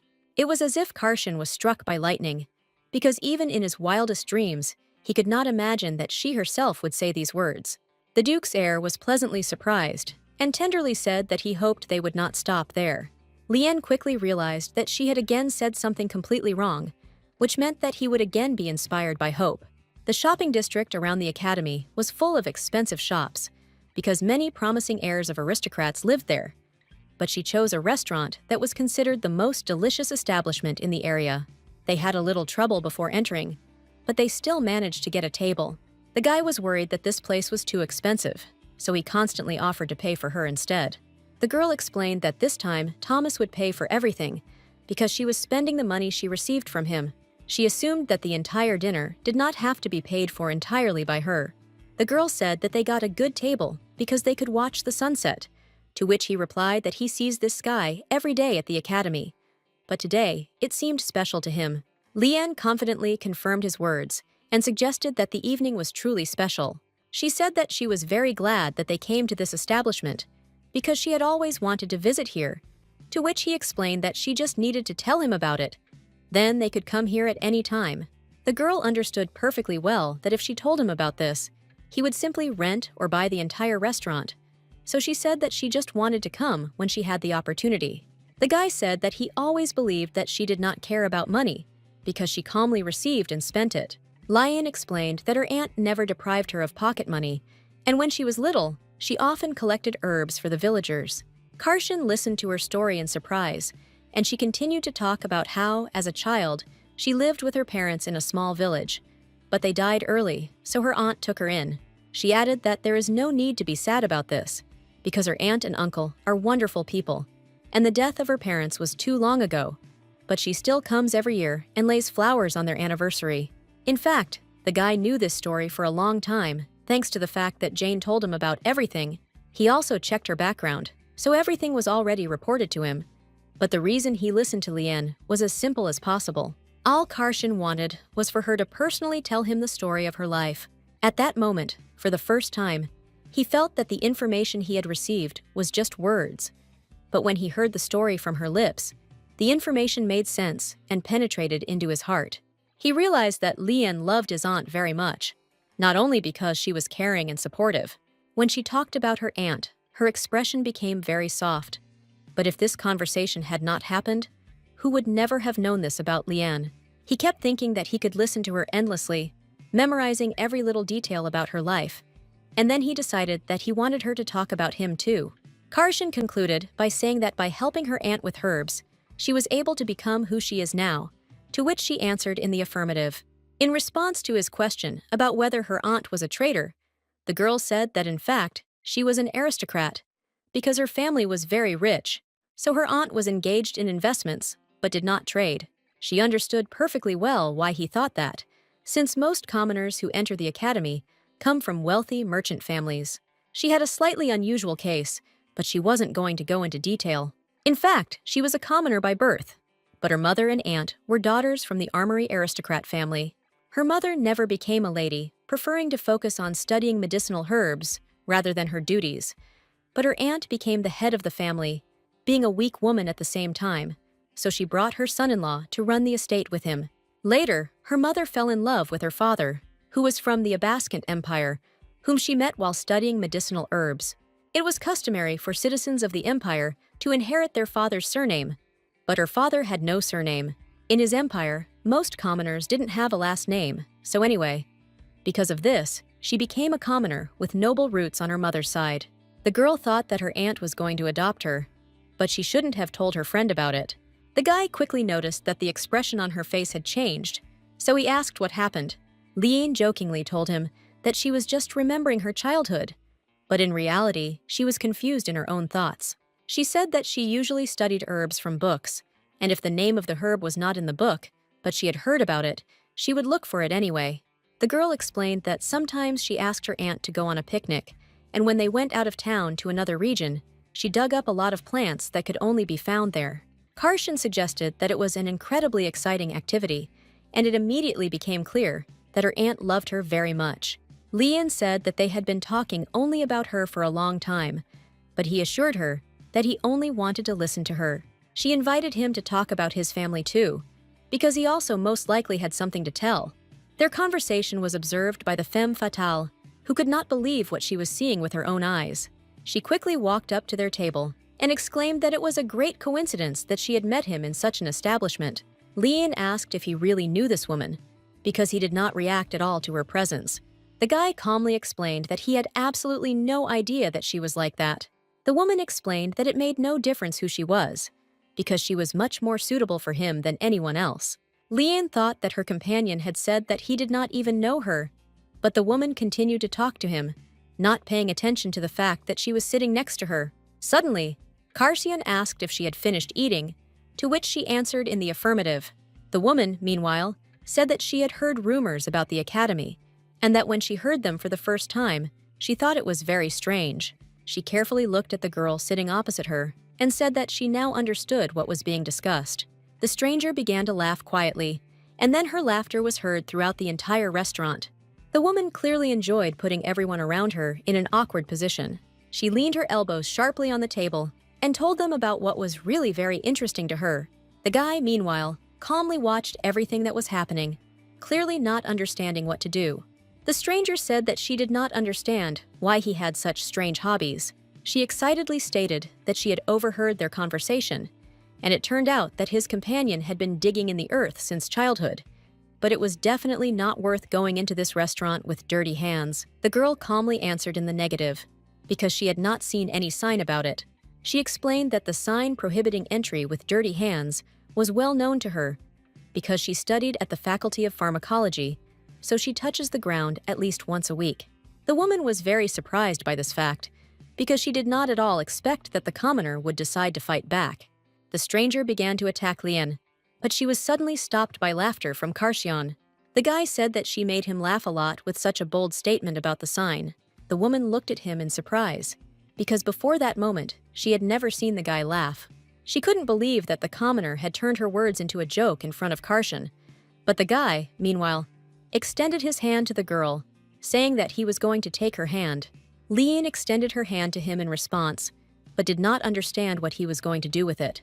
Karsian smiled mysteriously, and after a couple of moments, they disappeared from the restaurant.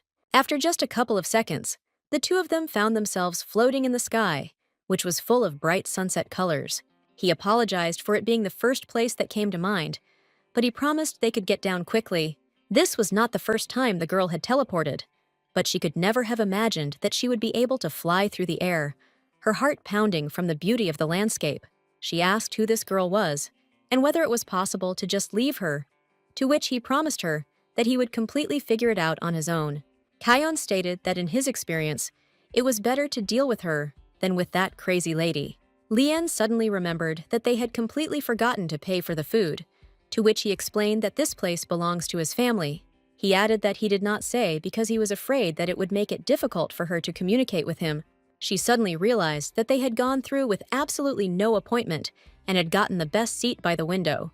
Since she didn't pay for it, she suggested going for dessert after that to somehow thank him. The guy quickly agreed and said that it would be a great idea. They came to one of the bakeries, where she said that she had also long wanted to come to this place that Jane had talked about. Karsian looked around carefully and then stopped his companion, who was going up the stairs. He asked her to take his place because he needed to go to the restroom. In the dim light of the tavern, his face looked very cute, but still worried. The girl did not go into details, so she simply told him to quickly return to her. She quickly found a table by the window, which overlooked the city at night. After some time, Karsian approached her, carrying their order with him, saying that he had stopped by on the way and picked it up. She was still interested in the question of why he didn't know the girl, but she knew him as if for a long time, to which he replied that there were many people who knew him. She understood that he was the heir to the Duke and had a handsome appearance, so there were an endless number of rumors floating around him. While eating a delicious cake, Lian said that if you eat something delicious, your mood will definitely rise, so you need to eat everything before returning to the dorm. For her, the academy was a kind of refuge, so she thought that perhaps it was the same for Karsian, because in a life filled with hundreds of foreign glances, she needed to find a place where she could remain a teenager for a while. Lian sincerely hoped that this time would be fun and carefree for her. They walked around the city at night for a long time, observing the small trifles that surrounded them everywhere. She asked if he liked the dinner, to which he replied that he couldn't even think about it, because everything was wonderful. The guy involuntarily remembered the moment when he had to leave her to go to the restroom. In fact, he noticed that the same abnormal woman had been watching them all this time. He went outside to see her, and she decided that he had noticed her hot gaze and finally decided to approach her. The woman said that she was very glad that she had finally abandoned that dog and decided to come to her. The guy explained that he doesn't know her at all, but for some reason, she continues to follow them. The stranger said that she was a year older, but all this happened a year ago, so perhaps he doesn't remember her. She added that she took a leave of absence to be closer to him, but he will be able to see her next year, because if he knows her and her value, he will definitely accept her. Karshan looked at her angrily and asked how many people she thought he had seen of people like her, since he had absolutely no interest in her. The woman stated that this girl fooled him because she came to him for position and wealth. The guy incredulously asked if she could really use it. She laughed out loud and said that this gray mouse was digging in his dirt, and it looked very ridiculous. Her fiery speech was interrupted by Karshan's loud laughter, after which she asked what was funny about what she said. The guy tried to quickly catch his breath in order to quickly get rid of the annoying woman. He explained that he really wanted Lian to take advantage of his position because he considered himself needed because there was benefit in it. The stranger was embarrassed by such a statement because he continued to shout that he strongly wanted this girl to take advantage of his position. The guy added that, to his deepest regret, Lian was not that kind of person, which made her even more attractive. Having calmed down, he looked angrily at his interlocutor and asked by what right she dared to say such things about his friend. The woman felt an ominous aura emanating from him, but did not know at all what to do in this case. He dealt with her pretty quickly, so now they could calmly walk down the street. Lian was already ready to return back to the hostel, which she informed her companion about. Kaon understood that it was absolutely unnecessary to know the story about that woman, his beloved. Several weeks passed without incident after Lian's date with Karsion. The aristocratic uncle continued to consult her about his soulmate, as if she were something special to him. The only person who worried her lately was Hans, who still could not get over the refusal. Even after Jane dumped him, he still made attempts to get to know her. He continued to follow Lian, hoping to pull off at least one scheme to get to know her friend. At one point, he pretended to feel incredible pain, after which he announced that she had finally noticed him. He explained that working with his father had become a little difficult, and it was also a hot summer, so he prepared a lot of summer products, but his competitors came out with a great new product which made all his efforts in vain. The girl said that the new cooling ointment will bring only slight relief and will not do anything special, and if you constantly apply it to the skin, it will not benefit anyone. Hans was very surprised at how quickly she analyzed the market, and she added that this was the essence of trending things. He explained that, in any case, this was the saddest news at the moment, and since the situation was still bad, he had to risk his summer business. Lian suddenly realized that if she developed a seasonal product, it would instantly solve the problem of independent financing. Behind her, two classmates couldn't figure out why all their clothes were stained with sweat. At that very second, she was struck by the brilliant idea that she already had the necessary remedy. She said that she had a ready-made medicine, but she needed his help to sell it. The guy explained that he would not be able to do much in terms of promotion or investment because his business was very bad, to which she replied that this medicine would be sold.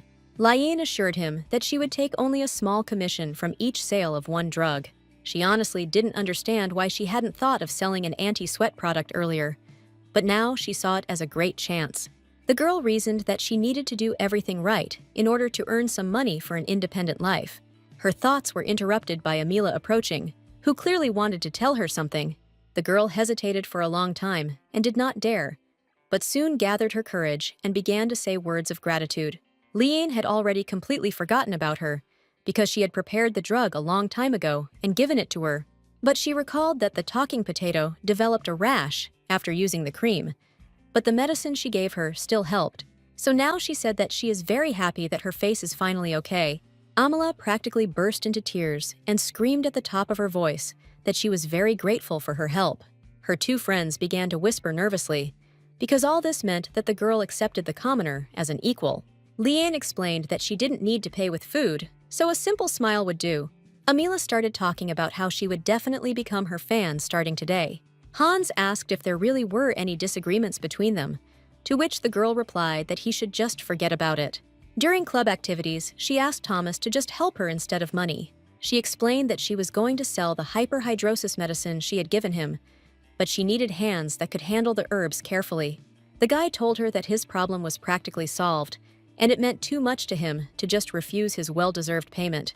The girl said that she was just a student, but even though she suddenly had a lot of money, she still should have earned more. She decided that she needed to learn how to earn money gradually, but for this, she did not need help from him.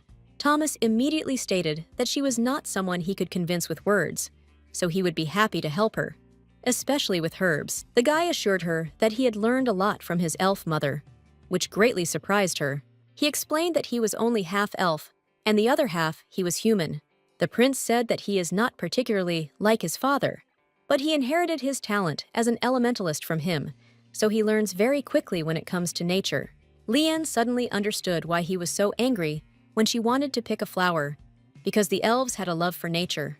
She assumed that she had just heard one of the secrets of the Abascanthus house, because it is unlikely that many people knew that the future emperor was half-elf. Carsion suddenly appeared between them again, who immediately interrupted their pretty dialogue. The guy explained that he also really wanted to help her, and would also try to do everything he could. Thomas informed him that herbs for medicine required a subtle and gentle touch, and given his short temper, Carsion was clearly not cut out for the job. The guy glared at him and said that all he had to show him was his short temper, but his touch was none of his business. Lion immediately intervened in their conversation and tactfully separated them in different directions. She explained that the more hands the better, so they need to work together. The girl said that she would give them the same number of tasks in order to adjust them depending on their effectiveness. Carsion explained that he is ready to give her endless efficiency because he wants to be the only and best for her, so he will do everything in his power. Without thinking twice, the Duke's heir decided to get to work and flew straight out the window. Thomas approached her and said that he apologized in advance, that he had gone off topic, and even though it was so long ago, he needed to say it. The guy just started talking about how Carsion treats her in a special way, but she abruptly interrupted him and said that she understood everything perfectly. Watching Kaon move away towards the mountain, Leanne said that it was very strange that he only heard about it, because the whole academy knew about it. He asked if everything was really okay with her, because the heaviness in her heart sometimes becomes poison, and the overgrown rosebush is always full of thorns. The girl leaned on the windowsill and assured him that she would handle it, so he shouldn't worry. Thomas wearily said that in this case, he had no doubt that the one who had flown away had already arranged everything. The guy promised her that he would come to her every day, starting from the next day, to help in her production. She answered him that she, too, would always be inside the club, and soon it would become much noisier. Their conversation was overheard by Fjord, who was a little upset by her answer about Carsion. He said quietly that Thomas only found out her true emotions and immediately hurried to leave, and he himself would never have been able to do that. The next day, Leanne told Hans about her brilliant plan, who immediately supported her. The guy already imagined that the antiperspirant would become a hit of the summer, and he had such a rare opportunity to sell such a valuable product. He was babbling about how, like she said, they needed to target the younger crowd, and he knew the dealer on the Academy shopping street well, so they needed to release a small batch and see how the market reacted, and then organize a serious business. Hans suggested that it would be a little expensive, but the bottom line was within their loss range. And besides, modern buyers prefer scarce goods, so this would not be a problem, and then suggested raising the price a little more. The girl told him that she didn't understand much about this, so she left him the opportunity to figure it out on his own. The guy joyfully shouted that he understood business and accounting, so he would show her an excellent result. And when she asked why he ended up in herbalism, he explained that he initially wanted to go to business school, but his grades did not allow him to do this.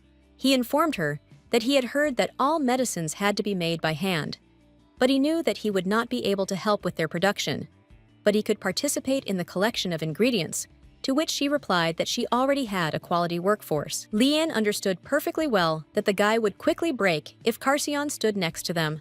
In the clubroom, a violent confrontation began between Thomas and Carsion. Kion said that the enemy had just stolen one plant from him, which means he was going to win through theft. To such an attack, Thomas replied that this was not theft, but a choice based on work efficiency, because he could do it much faster and therefore must help the enemy do his job. The girl understood that they were both amazing workers, because they were extremely fast and impeccable. Thomas has been working with plants since childhood, and Karshan only looked once at how to do it correctly, after which he himself became a professional. Lian quietly apologized to Fjord for making the clubroom never quiet. The guy answered her that everything was fine, but he himself thought that even though his friend was an idiot, he still didn't want to come between them. Seeing that he had nothing to do, the girl quickly invited him to help her clean up the room. Out of surprise, Fjord dropped one of the bottles directly on the floor, causing it to break and scatter in different directions. She wanted to scold him, but at that time, Karsion and Thomas shouted joyfully that they were already finished. While she was dealing with the noisy workers, the guy quickly knelt down to remove the broken bottle. The girl thought that they needed to replenish supplies, because she did not want to search for the plant too often. Lian asked if she understood correctly that they replenished their club points by killing demons. Having received an affirmative answer, she asked if they had time to complete all the credits for the semester. She suggested that next time they go to exterminate monsters together in order to replenish their supplies of the necessary herbs. Hearing this statement, Fjord and Karsion stopped what they were doing and stared at her. They unanimously exclaimed that this was a bad idea, because the forest was dangerous, and killing or exploding demons was not a pleasant sight.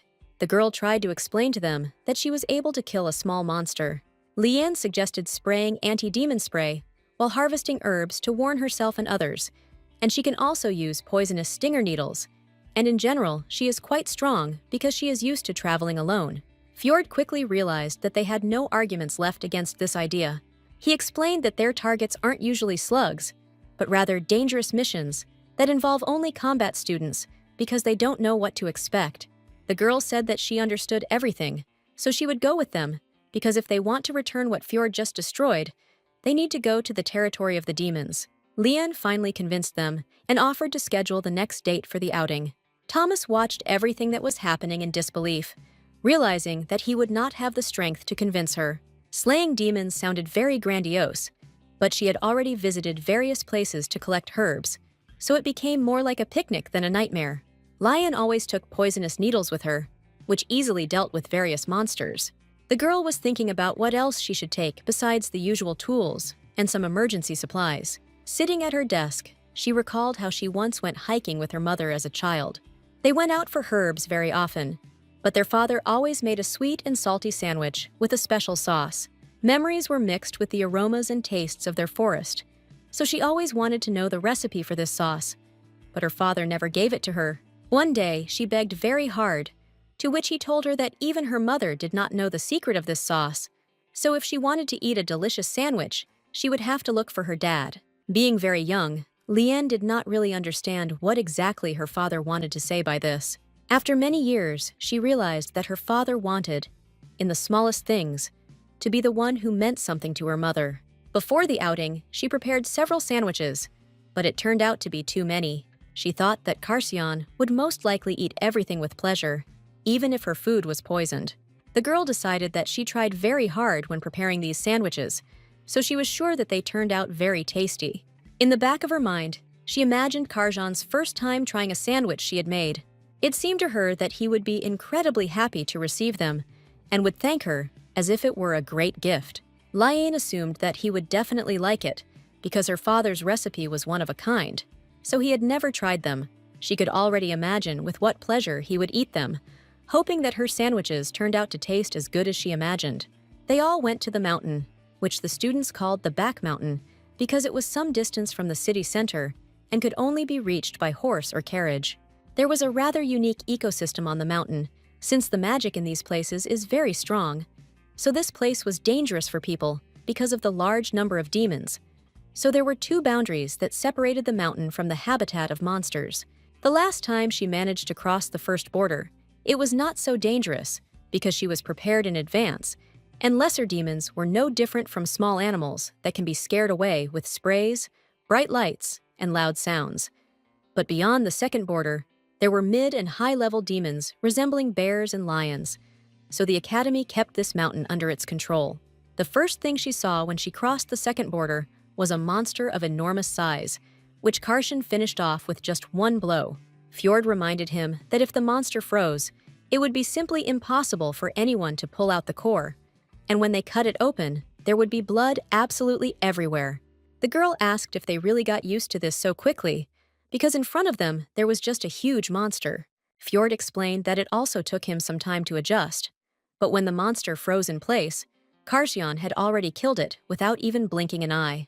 He added that this was even more shocking, after which he began to train much more often. Karshan stated that he was most surprised by her because she was going to use the poisonous needle on her belt when the monster approached her. The girl suddenly pulled out a bow, to which Fjord noticed that she was really used to fighting demons. Lian sat down in the clearing and said that they just needed to get the core to then report on the results of the hunt so she could start extracting it. The guy said she didn't have to do it herself because the core was very hard to find and even harder to get. She firmly stated that she did not know how to fight, so she would try to do it quickly so that they could move on. They tried to stop her, saying that if she didn't use her knife correctly, she might get hurt. The girl asked if they really had any objections to removing the demon's core, because it was not the most beautiful sight. When she heard no answer, she began to do the only work she could do. When an unusually large amount of mana accumulates in one place, it will stop perverted, corrupted, and a creature will be born in it. But at first glance, it may look like an animal, although it was only a clot of mana that moves to draw even more energy into its core. Since the demons were like animals, Lian often sympathized with them, but this time there were 3 of them, so they would be able to remove the corpse immediately. After a few moments, she pulled out a small stone from the demon's body, spilling his blood everywhere. Fjord said that she looked very suspicious, so she should put the knife away and approach them. The guy said that he was very surprised that she dissected the monster so easily and pulled out the core. Karshan joyfully announced that it was extraordinarily beautiful, and he was amazed on the spot. He immediately ran up to her and asked to take her hand to help with the healing. The girl was shocked that he could repeatedly use spells that most wizards could not even dream of. In just a couple of moments, all the blood on her clothes disappeared, and she began to feel much better. Looking at her finger, she thought that she had disappeared even early from the morning cutting of ham.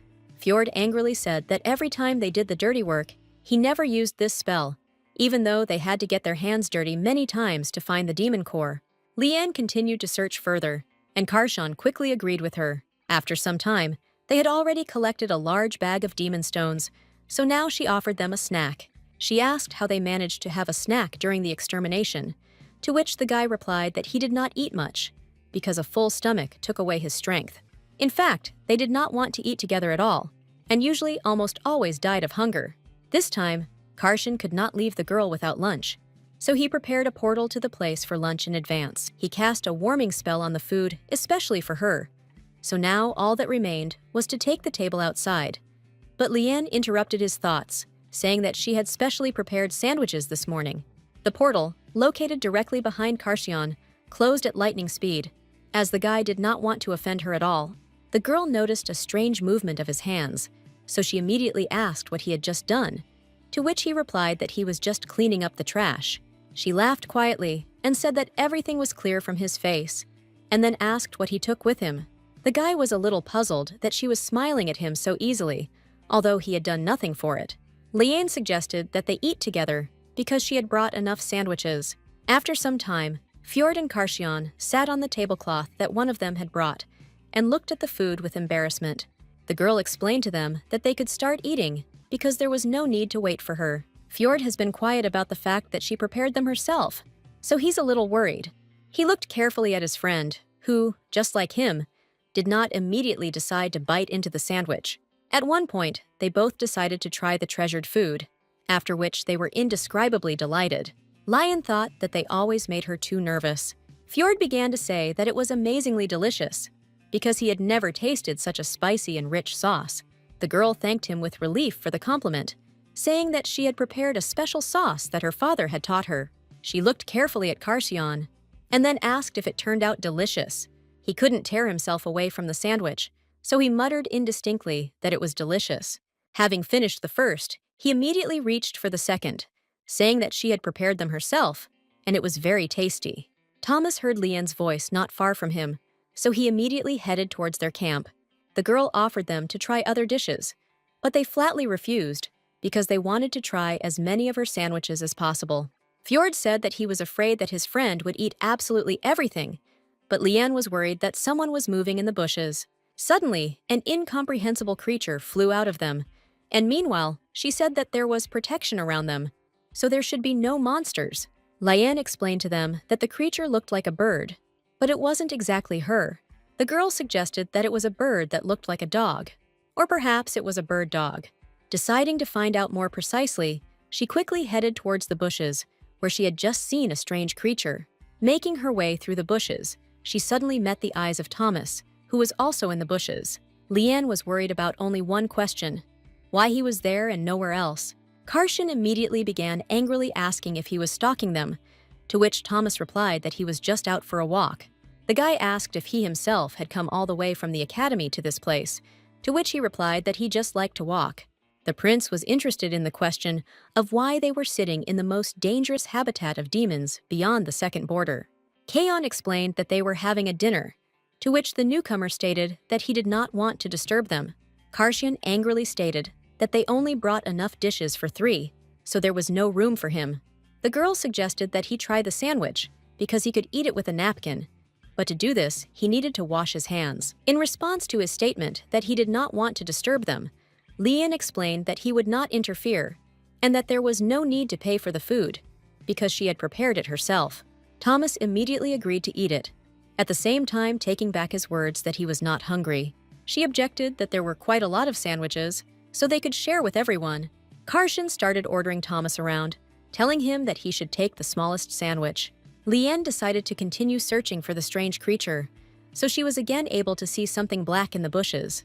Kaon was immediately next to her, trying to protect her from what was trying to hide in the bushes. There was no stopping her, but Fjord shouted after her that if the creature was able to cross the border of Karshan, then it was an unusual creature, so she should stay in the camp.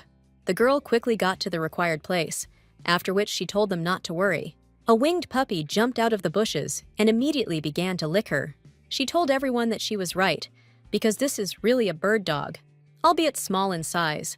All 3 guys were watching how cute she looked and were also jealous of the puppy that was in her arms. Thomas reported that he had heard that sometimes beast-like creatures are born without the desire to destroy, but such creatures are usually quickly killed off by other demons. He continued to talk about how they were beyond the second border, so she should be careful. The prince said that he did not quite understand this, but unprepared people like Lian should not come into such a thicket, because the records at the club were filled with so many of them. He assumed that Karshan was simply obsessed with Lian, so he constantly wanted to be near her. The girl interrupted him, saying that she herself insisted on coming to this part of the forest. The prince informed her that she had a surprisingly childish side that he had not seen before. Fjord said that he was not going to challenge her decision, but he was a little worried, so next time they would need to find another way to get medicinal herbs. To her question about whether she really failed to convince them, the guy replied that they all did not want to take her with them, because every time there is an option with a bad outcome. He added that Karshan understood this very well, so I did not want to take her with me, to which she replied that it was not at all fair on their part. Kaon embarrassedly stated that he understood her self-confidence, but poisonous needles are a close-range weapon, so if you get too close, who will be able to attack her in an instant? The girl did not contradict him, and stated that this was really her mistake, but then decided to show them her device. She took out one needle and said that it was not some rare poison on it, because anyone in the botany class could make it, but she was using a particularly deadly one. Karshan immediately began to panic, trying to persuade her to put the weapon back in place. Lian asked how long they thought it would take for the substance to take effect, to which Fjord suggested about 1 minute. She said that as soon as the poison enters the body, it immediately paralyzes the entire body, and this remedy also destroys the creature's mana, so the larger and more powerful the monster, the stronger the effect of her needle, with which she can kill any enemy within 10 minutes. Fjord said that he would never have thought that a simple needle would be so effective, and then asked why she didn't want to put something like that on sale. The girl explained that this poison is used only in the school of herbalists, because if it is used incorrectly, then the person himself will not be safe, since the solution is not so easy to remove, and it can be smeared throughout the house. Karshan assumed that she was also in danger then, but she tried to reassure him by saying that she had a resistance to this poison because she had gradually built up an immunity to it.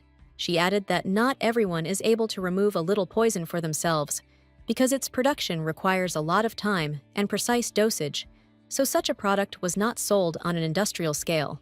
Lian looked at Karshan and asked why he was still nervous, and she thought that at this rate she would not be able to join the next hunt. Thomas was the first to say that he trusted her completely because she changed it like no one else. So if the product was made by her personally, then he had absolute confidence in it. The girl was glad that she was able to convince at least one of them not to doubt her. Fjord and Karshan immediately realized their mistake, so they remained awkwardly silent for a while. Kaon explained that he trusted her, but he did not know enough about poisons to be confident in their safety. Deciding that this was the only problem, Lian decided to demonstrate her resistance to the ranks with a single prick in her finger. While she was talking about how she had already developed enough immunity and that she didn't have an antidote with her, Karshan suddenly appeared in front of her and covered her hand with his hand. The deadly needle pricked him, after which a drop of blood immediately flowed from his arm. Karshan only had time to ask if she was hurt, after which he began to fall right on top of her. The girl tried to catch him, and all the other participants in the hike immediately ran to them. Within a couple of moments, she was rushing through the forest, breaking off all the branches in her path. As soon as she injected him, she immediately tried to shout to him, while the others, meanwhile, tried to find an antidote. The harsh branches left deep cuts on Lian's skin, but she did not notice them at all. Thomas immediately decided to move Karshan to the academy because he knew that the antidote alone would not be enough. Remembering all this, she continued to run through the forest, stumbling over roots that suddenly emerged from the ground. The puppy also watched as she hurriedly talked about how when she got to the academy, she would immediately start working on the antidote. The girl blamed herself entirely because she knew very well how much he cared about her. Holding the bruised area, Lian continued to run to the academy, realizing that she had committed a reckless act. The next time she faltered, she was caught by Fjord, who asked her to calm down. The guy explained that they would soon reach the road, where the carriage they arrived on was already waiting for them, so he would help her get there. The girl sincerely thanked him, thinking that she really shouldn't have reproached herself. She understood that she needed to return to the academy as soon as possible and think through the sequence of actions to create an antidote, because they could not lose a second. Fjord cut the reins of the horse, after which he picked up the girl and sat straight on the horse. He shouted to the coachman that he would borrow his horse for a while because the matter was urgent.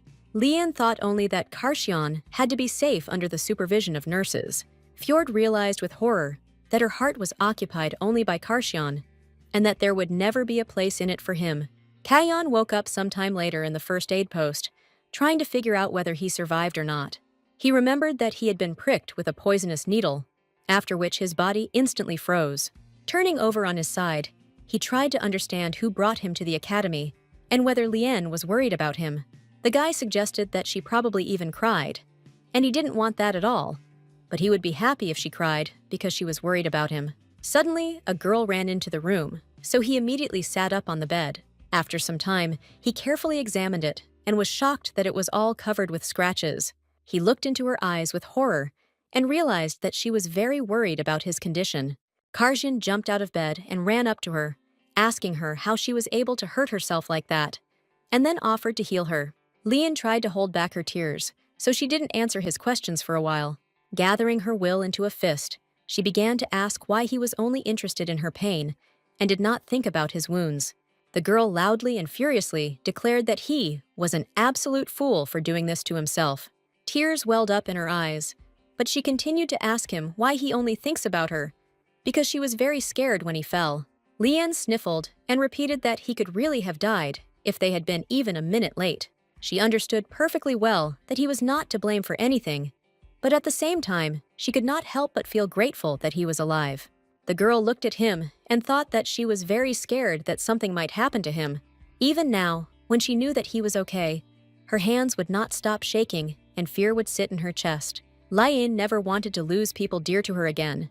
But then her thoughts were interrupted by the gentle touch of his warm hands. She realized that she had just gotten lost in her own thoughts, but now he was next to her, The guy apologized and said that his body acted on its own because he thought she was in danger. He explained that he would do the same thing if he had to go back to that moment again, because he didn't want her to get hurt. Lion again loudly lamented him, declaring that he had no right to do this to her. She said that if he was going to do this again, he should come up with a safer way, because he was the best wizard in the academy. The girl continued to say that he could save her, heal her, but not do it to his own detriment, so he should not say that he was ready to repeat his act again. The guy tried to calm her down and said that he would do things a little differently so as not to let them get hurt. Lien could not stand it and rushed into his arms, which is why he could not stand on his feet. When they fell on the hospital bed, the girl realized that everything was predetermined from the very beginning, because only he spoke to her like that. Pressing herself closer to his chest, she remembered all the gifts that he constantly brought her. Karshan asked her forgiveness in a trembling voice and said that he would never make her worry again, and she thought that she could not help but fall in love with him. The guy eventually healed her because he couldn't look at all the scars she got while running to his infirmary. It was awkward for them to be together after they succumbed to tender feelings and practically opened up to each other. Lien was the first to break the awkward silence, asking for forgiveness for what happened in the forest. She believed that everything happened through her fault because she was resistant to poison, but he behaved too rashly. The guy started talking about how he was only rude to her because he liked her, which meant it was his fault. The girl nervously rubbed her neck, where until recently there was a huge scar. Suddenly, Lien decided to ask him why he liked her so much, which took the guy by surprise. She assumed that he fell for her because she had done so much for him, but she herself understood that he was a noble man, and a girl like her would never come into his sight. He said that he had no good reason for her to fall in love with him, but he really liked the way she laughed, the way she fooled around, and the way she looked at him. Karshan said he loves the way her eyes light up when she talks about herbs, and her courage when she does something reckless. The Duke's heir explained that he liked her confident gait, and the fact that she always knew where she needed to go. So when he woke up, he realized that he had fallen unbearably in love with her. He added that he was well aware that he was unjustifiably attached to her, and that was why he apologized to her. Lien listened to him carefully, not knowing how to respond to such a sincere declaration of love. She was just happy for him, because she also loved his unconditional affection for her, but she couldn't say how she felt right now. The guy said that he was very pleased that she thought well of him, but he was also trying to look better in her eyes, because there were things that he did not want to show her. Karshan asked if she had heard rumors that he was cruel and did not care about the rest of the world. The girl didn't understand why he was so worried about the rumors she heard. The guy seemed quite worried and nervous, so she decided to cheer him up by saying that it was a little inappropriate to discuss his treatment with other people, because she knew that he was especially kind to her. Lien asked him to stop talking bad about himself, because no one can treat everyone exactly the same. She explained that it's completely natural to want to be nicer to someone you like. The girl said that she was not going to talk about what he wanted to hide from her, but would judge him only by his own actions and words. Lien advised him not to pay attention to what others said about him, because it cast a shadow on his handsome face. Karshan looked away from her in embarrassment, trying to contain the crazy beating in his heart.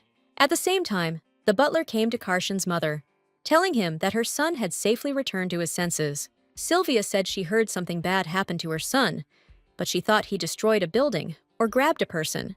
When she heard about the poisoning, she practically fainted, but barely restrained herself from running to him. The woman suggested that her only son was too much like his reckless father. Karshan was not a child who suddenly appeared into the world, because everything began long before that. She was once an academy student who enjoyed the carefree days of her youth. She had easy classes, strong friendships, no obstacles along the way, so everything in her life went as usual. The monotonous life made her incredibly bored, so she was looking for that very handsome man with whom she could fall madly in love. It was at that moment that he appeared, whose face was truly the best incentive for her. Sylvia immediately decided that the guy was cute enough, which meant she should flirt with him.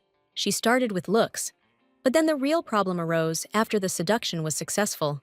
It turned out that he is the same scoundrel who organizes acts of vandalism at the academy and beats everyone, and also gets in everyone's way. The girl tried to leave him alone as soon as she found out that he was running after her, like a naughty puppy, but she had no choice but to be responsible for him to the end. It took her forever to get Leon under control, but she never thought her son would be so much like his father. In her opinion, it was not even a matter of similar character, but something completely different. A few days ago, she called Karshian to the principal's office to ask him about rumors that he had fallen in love with one of the students. Kaan firmly answered in the affirmative, but then she asked who the girl was. Talking about her, the guy constantly smiled and could not hide his admiration for her. His story went on for over an hour, and he mostly talked about how charming she was. Sylvia immediately realized that her son was as affectionate and dotingly loving as his father. The headmistress believed that his beloved had something to do with the poisoning, because from an early age, Karshian learned that everything that happens in life is urgent, so he was constantly on guard. His mother independently taught him not to do anything that would deserve offense from other people, which means he needs to figure it out before going to take revenge. Then she taught him that it is not good to solve problems using only force, because for this, you also need to use logic. She was always worried about whether he would one day be able to find a normal relationship in this world. Standing by the window, she reasoned that because he controlled himself, he still hadn't gotten into trouble. The woman was afraid that he might be hiding something bad, which meant they could both hurt each other. Sylvia never wanted to be a mother who interferes in her son's personal life. Well, she had a certain responsibility for him, so she could not leave it all alone. She knew that if something went wrong, at least 2 people would get hurt, which meant she would need to intervene in any case. The woman sincerely hoped that Lien would make the right choice before she needed to intervene. A few days later, they were already able to have lunch together, so Fjord said that since he recovered, it means that Lien's antidote worked as well as possible. She mockingly announced that their first demon slaying together was over, but rather than end it on a bad note, she suggested finishing the outing by eating sandwiches. The girl said that Thomas also contributed, so she invited him. Karshian happily announced that he was ready to make any sacrifice in order to try her sandwich at least once again. Fjord also stated that he had never tried anything like this, so he wouldn't mind having another one. The Imperial Prince lived there and said that the taste seemed rather ordinary to him. He suddenly realized that he had just said something stupid, so he immediately covered his mouth with his hand, hoping that they had not heard these words. Kaon asked how he dared to call Lien's sandwiches ordinary and why he didn't watch his language. The girl immediately stopped them, saying that for her, this taste is associated with family, to which he noted that in this case, he could not eat something so important to her. Fjord and Karshian criticized Thomas for a long time, and she continued to think about whether her picnic idea was a success. Hans found her in the corridor, wondering why she did not answer his questions. He asked that she had secretly called him over, but was now loudly telling them the business model of the antiperspirant. When she asked if he had too strong a reaction to this, the guy confidently assured her that he was fine. Hans suggested that she did not understand the situation properly, because he was talking about the highest success. He said that she went beyond his expectations, so he goes crazy trying to save everything. But sometimes this requires paying many times more than planned, and if someone finds out that it is she who is preparing the potion, then they can come after her, the whole school will come. The girl suggested that in this case, it would be worth simply increasing the quantity of products produced. The guy explained that the quantity would still be limited, because cooking a few more pieces would not correct the situation. Lien explained that he could do as he saw fit, because she didn't understand this at all. He asked why she didn't seem unsure of herself, because if their company took off, then she should be nervous about the fact that it was her brainchild. She stated that she did not have a very good sense of reality, but since he told her about the cost of the goods without concealment, then she could trust him. The girl said that she had absolutely no one to ask for help with the sale except him. Lien asked if he would mind if she called her friend for a second, to which he replied that they had already finished talking. A couple of moments later, a winged puppy was already flying towards her, happily flicking its tail. The girl deftly caught him, and Hans began to warily ask her if there was a demon in her hands. He added that he had no idea that she was so unusual, but she tried to calm him down, saying that this demon would not harm him. She explained that she fed him once, and since then, the puppy has followed her everywhere. But if he were a real demon, he would not be able to go abroad. She did not answer the rest of his questions, so he was again surprised that she knew nothing about him. Lien suggested that he had gained a little weight since the last time, and the guy realized that she was really defenseless. Suddenly, the puppy noticed a stranger next to its owner and began to growl aggressively at him. Hans asked if her dog was a little ignorant of the people around her. She explained that the person next to her is very weak, and this is normal. But if another person attacks him, the guy will be destroyed. He asked if his name was really the bird dog, and if she had never given to animals before. The girl asked if he really wanted to say that she shouldn't come up with a nickname for the puppy. She said that she called him exactly what he really looked like, but now she needed to give him a suitable name. After thinking a little, she named him Timmy, considering that this name suited him best. When Hans asked what this name meant, the girl admitted that she simply looked at the sky, and this name was the first to come to her mind. The guy took a deep breath and stated that it was still much better than the bird dog. At the same time, at the academy, one of the students was shaking with fear in the translucent corridor. Another approached him, saying that he had arrived at the meeting place on time. The shaking guy asked if he had brought what he needed, to which he replied that the money was in advance. Having received the coveted coins, the guy grinned smugly and said that this was the right price for the goods. He carefully counted all the coins and stated that he had given him a little more than the market value of the drug. The guy asked him to quickly give him the necessary medicine, after which the merchant began to take out a bottle of the drug. He was holding antiperspirant in his hand, prepared by Lian herself, but very few people actually knew who the supplier was. Having received the coveted potion, the guy happily spoke about the fact that he finally had it in his hands. Autumn had come, and in one of the parks of the academy, a girl was sitting, carefully wiping her ring. High school students walked past her and mockingly said that she had been doing this all day for many years. One of them suggested that she was possessed, so he wanted the other to buy her a new ring. Suddenly, Lian intervened in their conversation, asking them if it really looked that strange. She stated that a person has the right to do what is really important to him, regardless of other people's opinions. The girl was confused because she saw the famous Lian in front of her for the first time. Lian said that they themselves do not understand what is causing her harm, saying that she is acting strangely. The two guys immediately decided to retreat, but one of them still continued to be indignant that he had not said anything bad. The girl got up from the bench and thanked the savior for her help, to which she replied that they were bothering her, so she decided to get rid of them. The unfamiliar girl silently examined her from head to toe for some time, but eventually introduced herself as Nancy. She explained that the ring was the last gift from her grandmother, so she wants to wear it forever. So she tries to be as careful as possible with it so as not to lose it. Nancy said her hands constantly sweat, so she wipes her ring every time she thinks about it.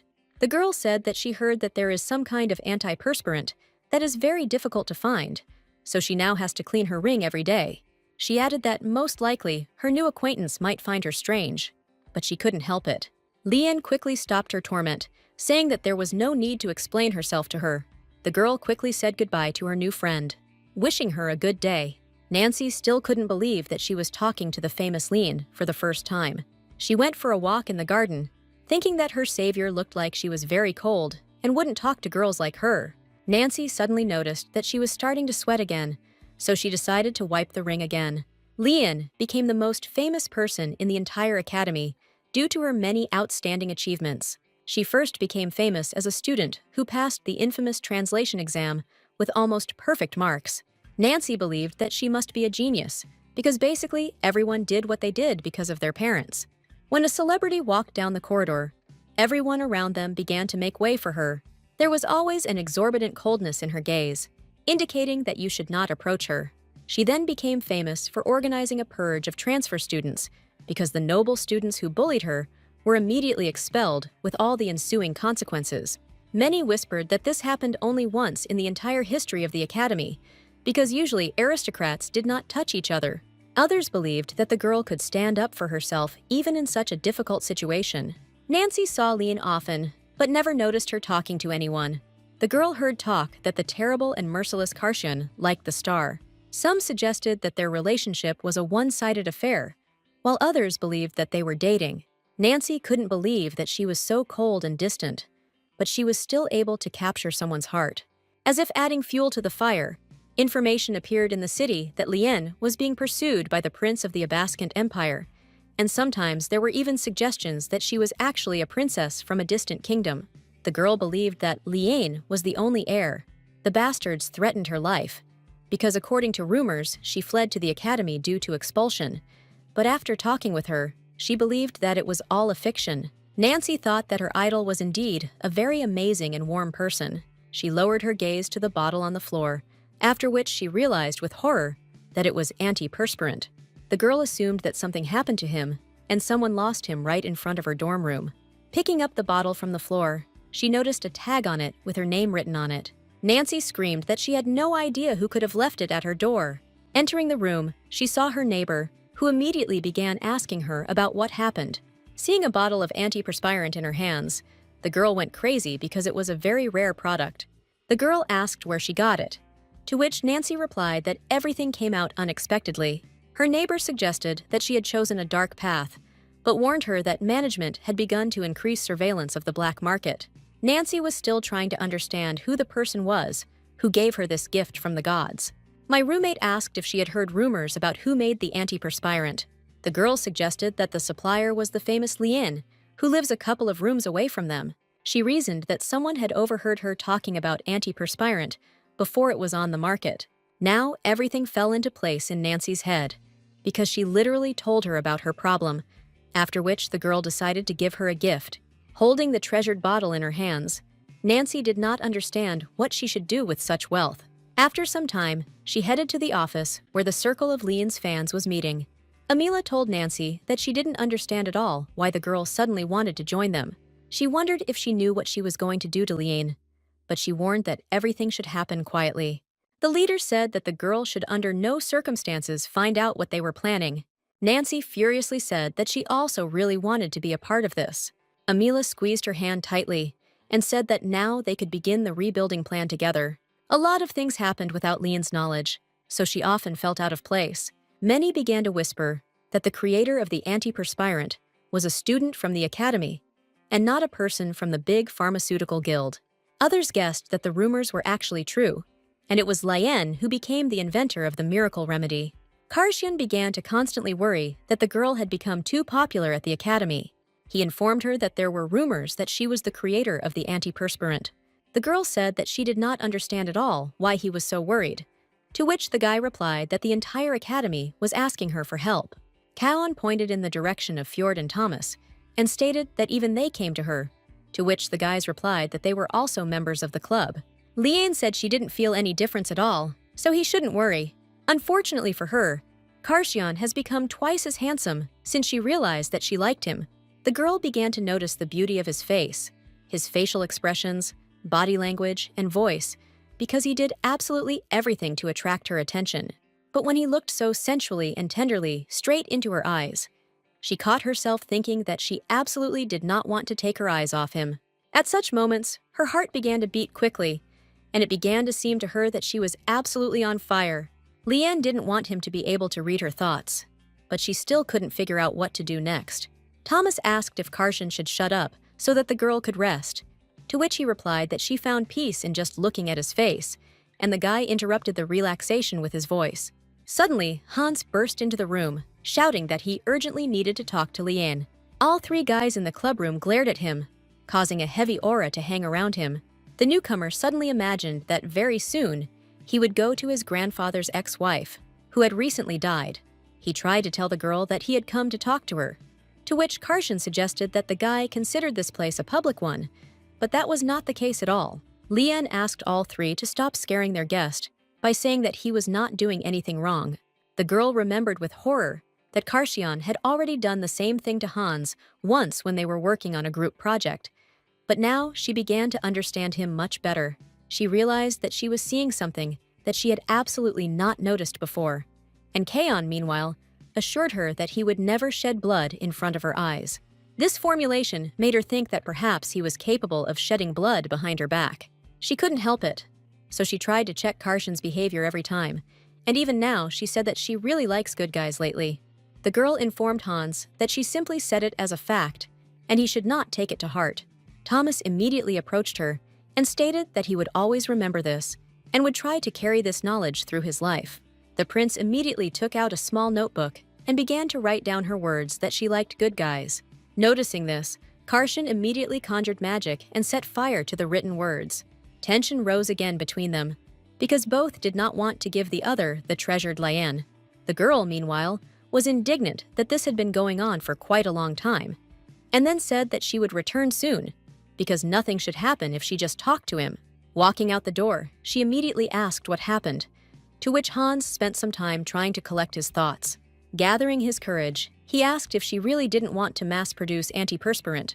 The girl assured him that such volumes were quite sufficient, because they were a little tired of constantly producing the same product.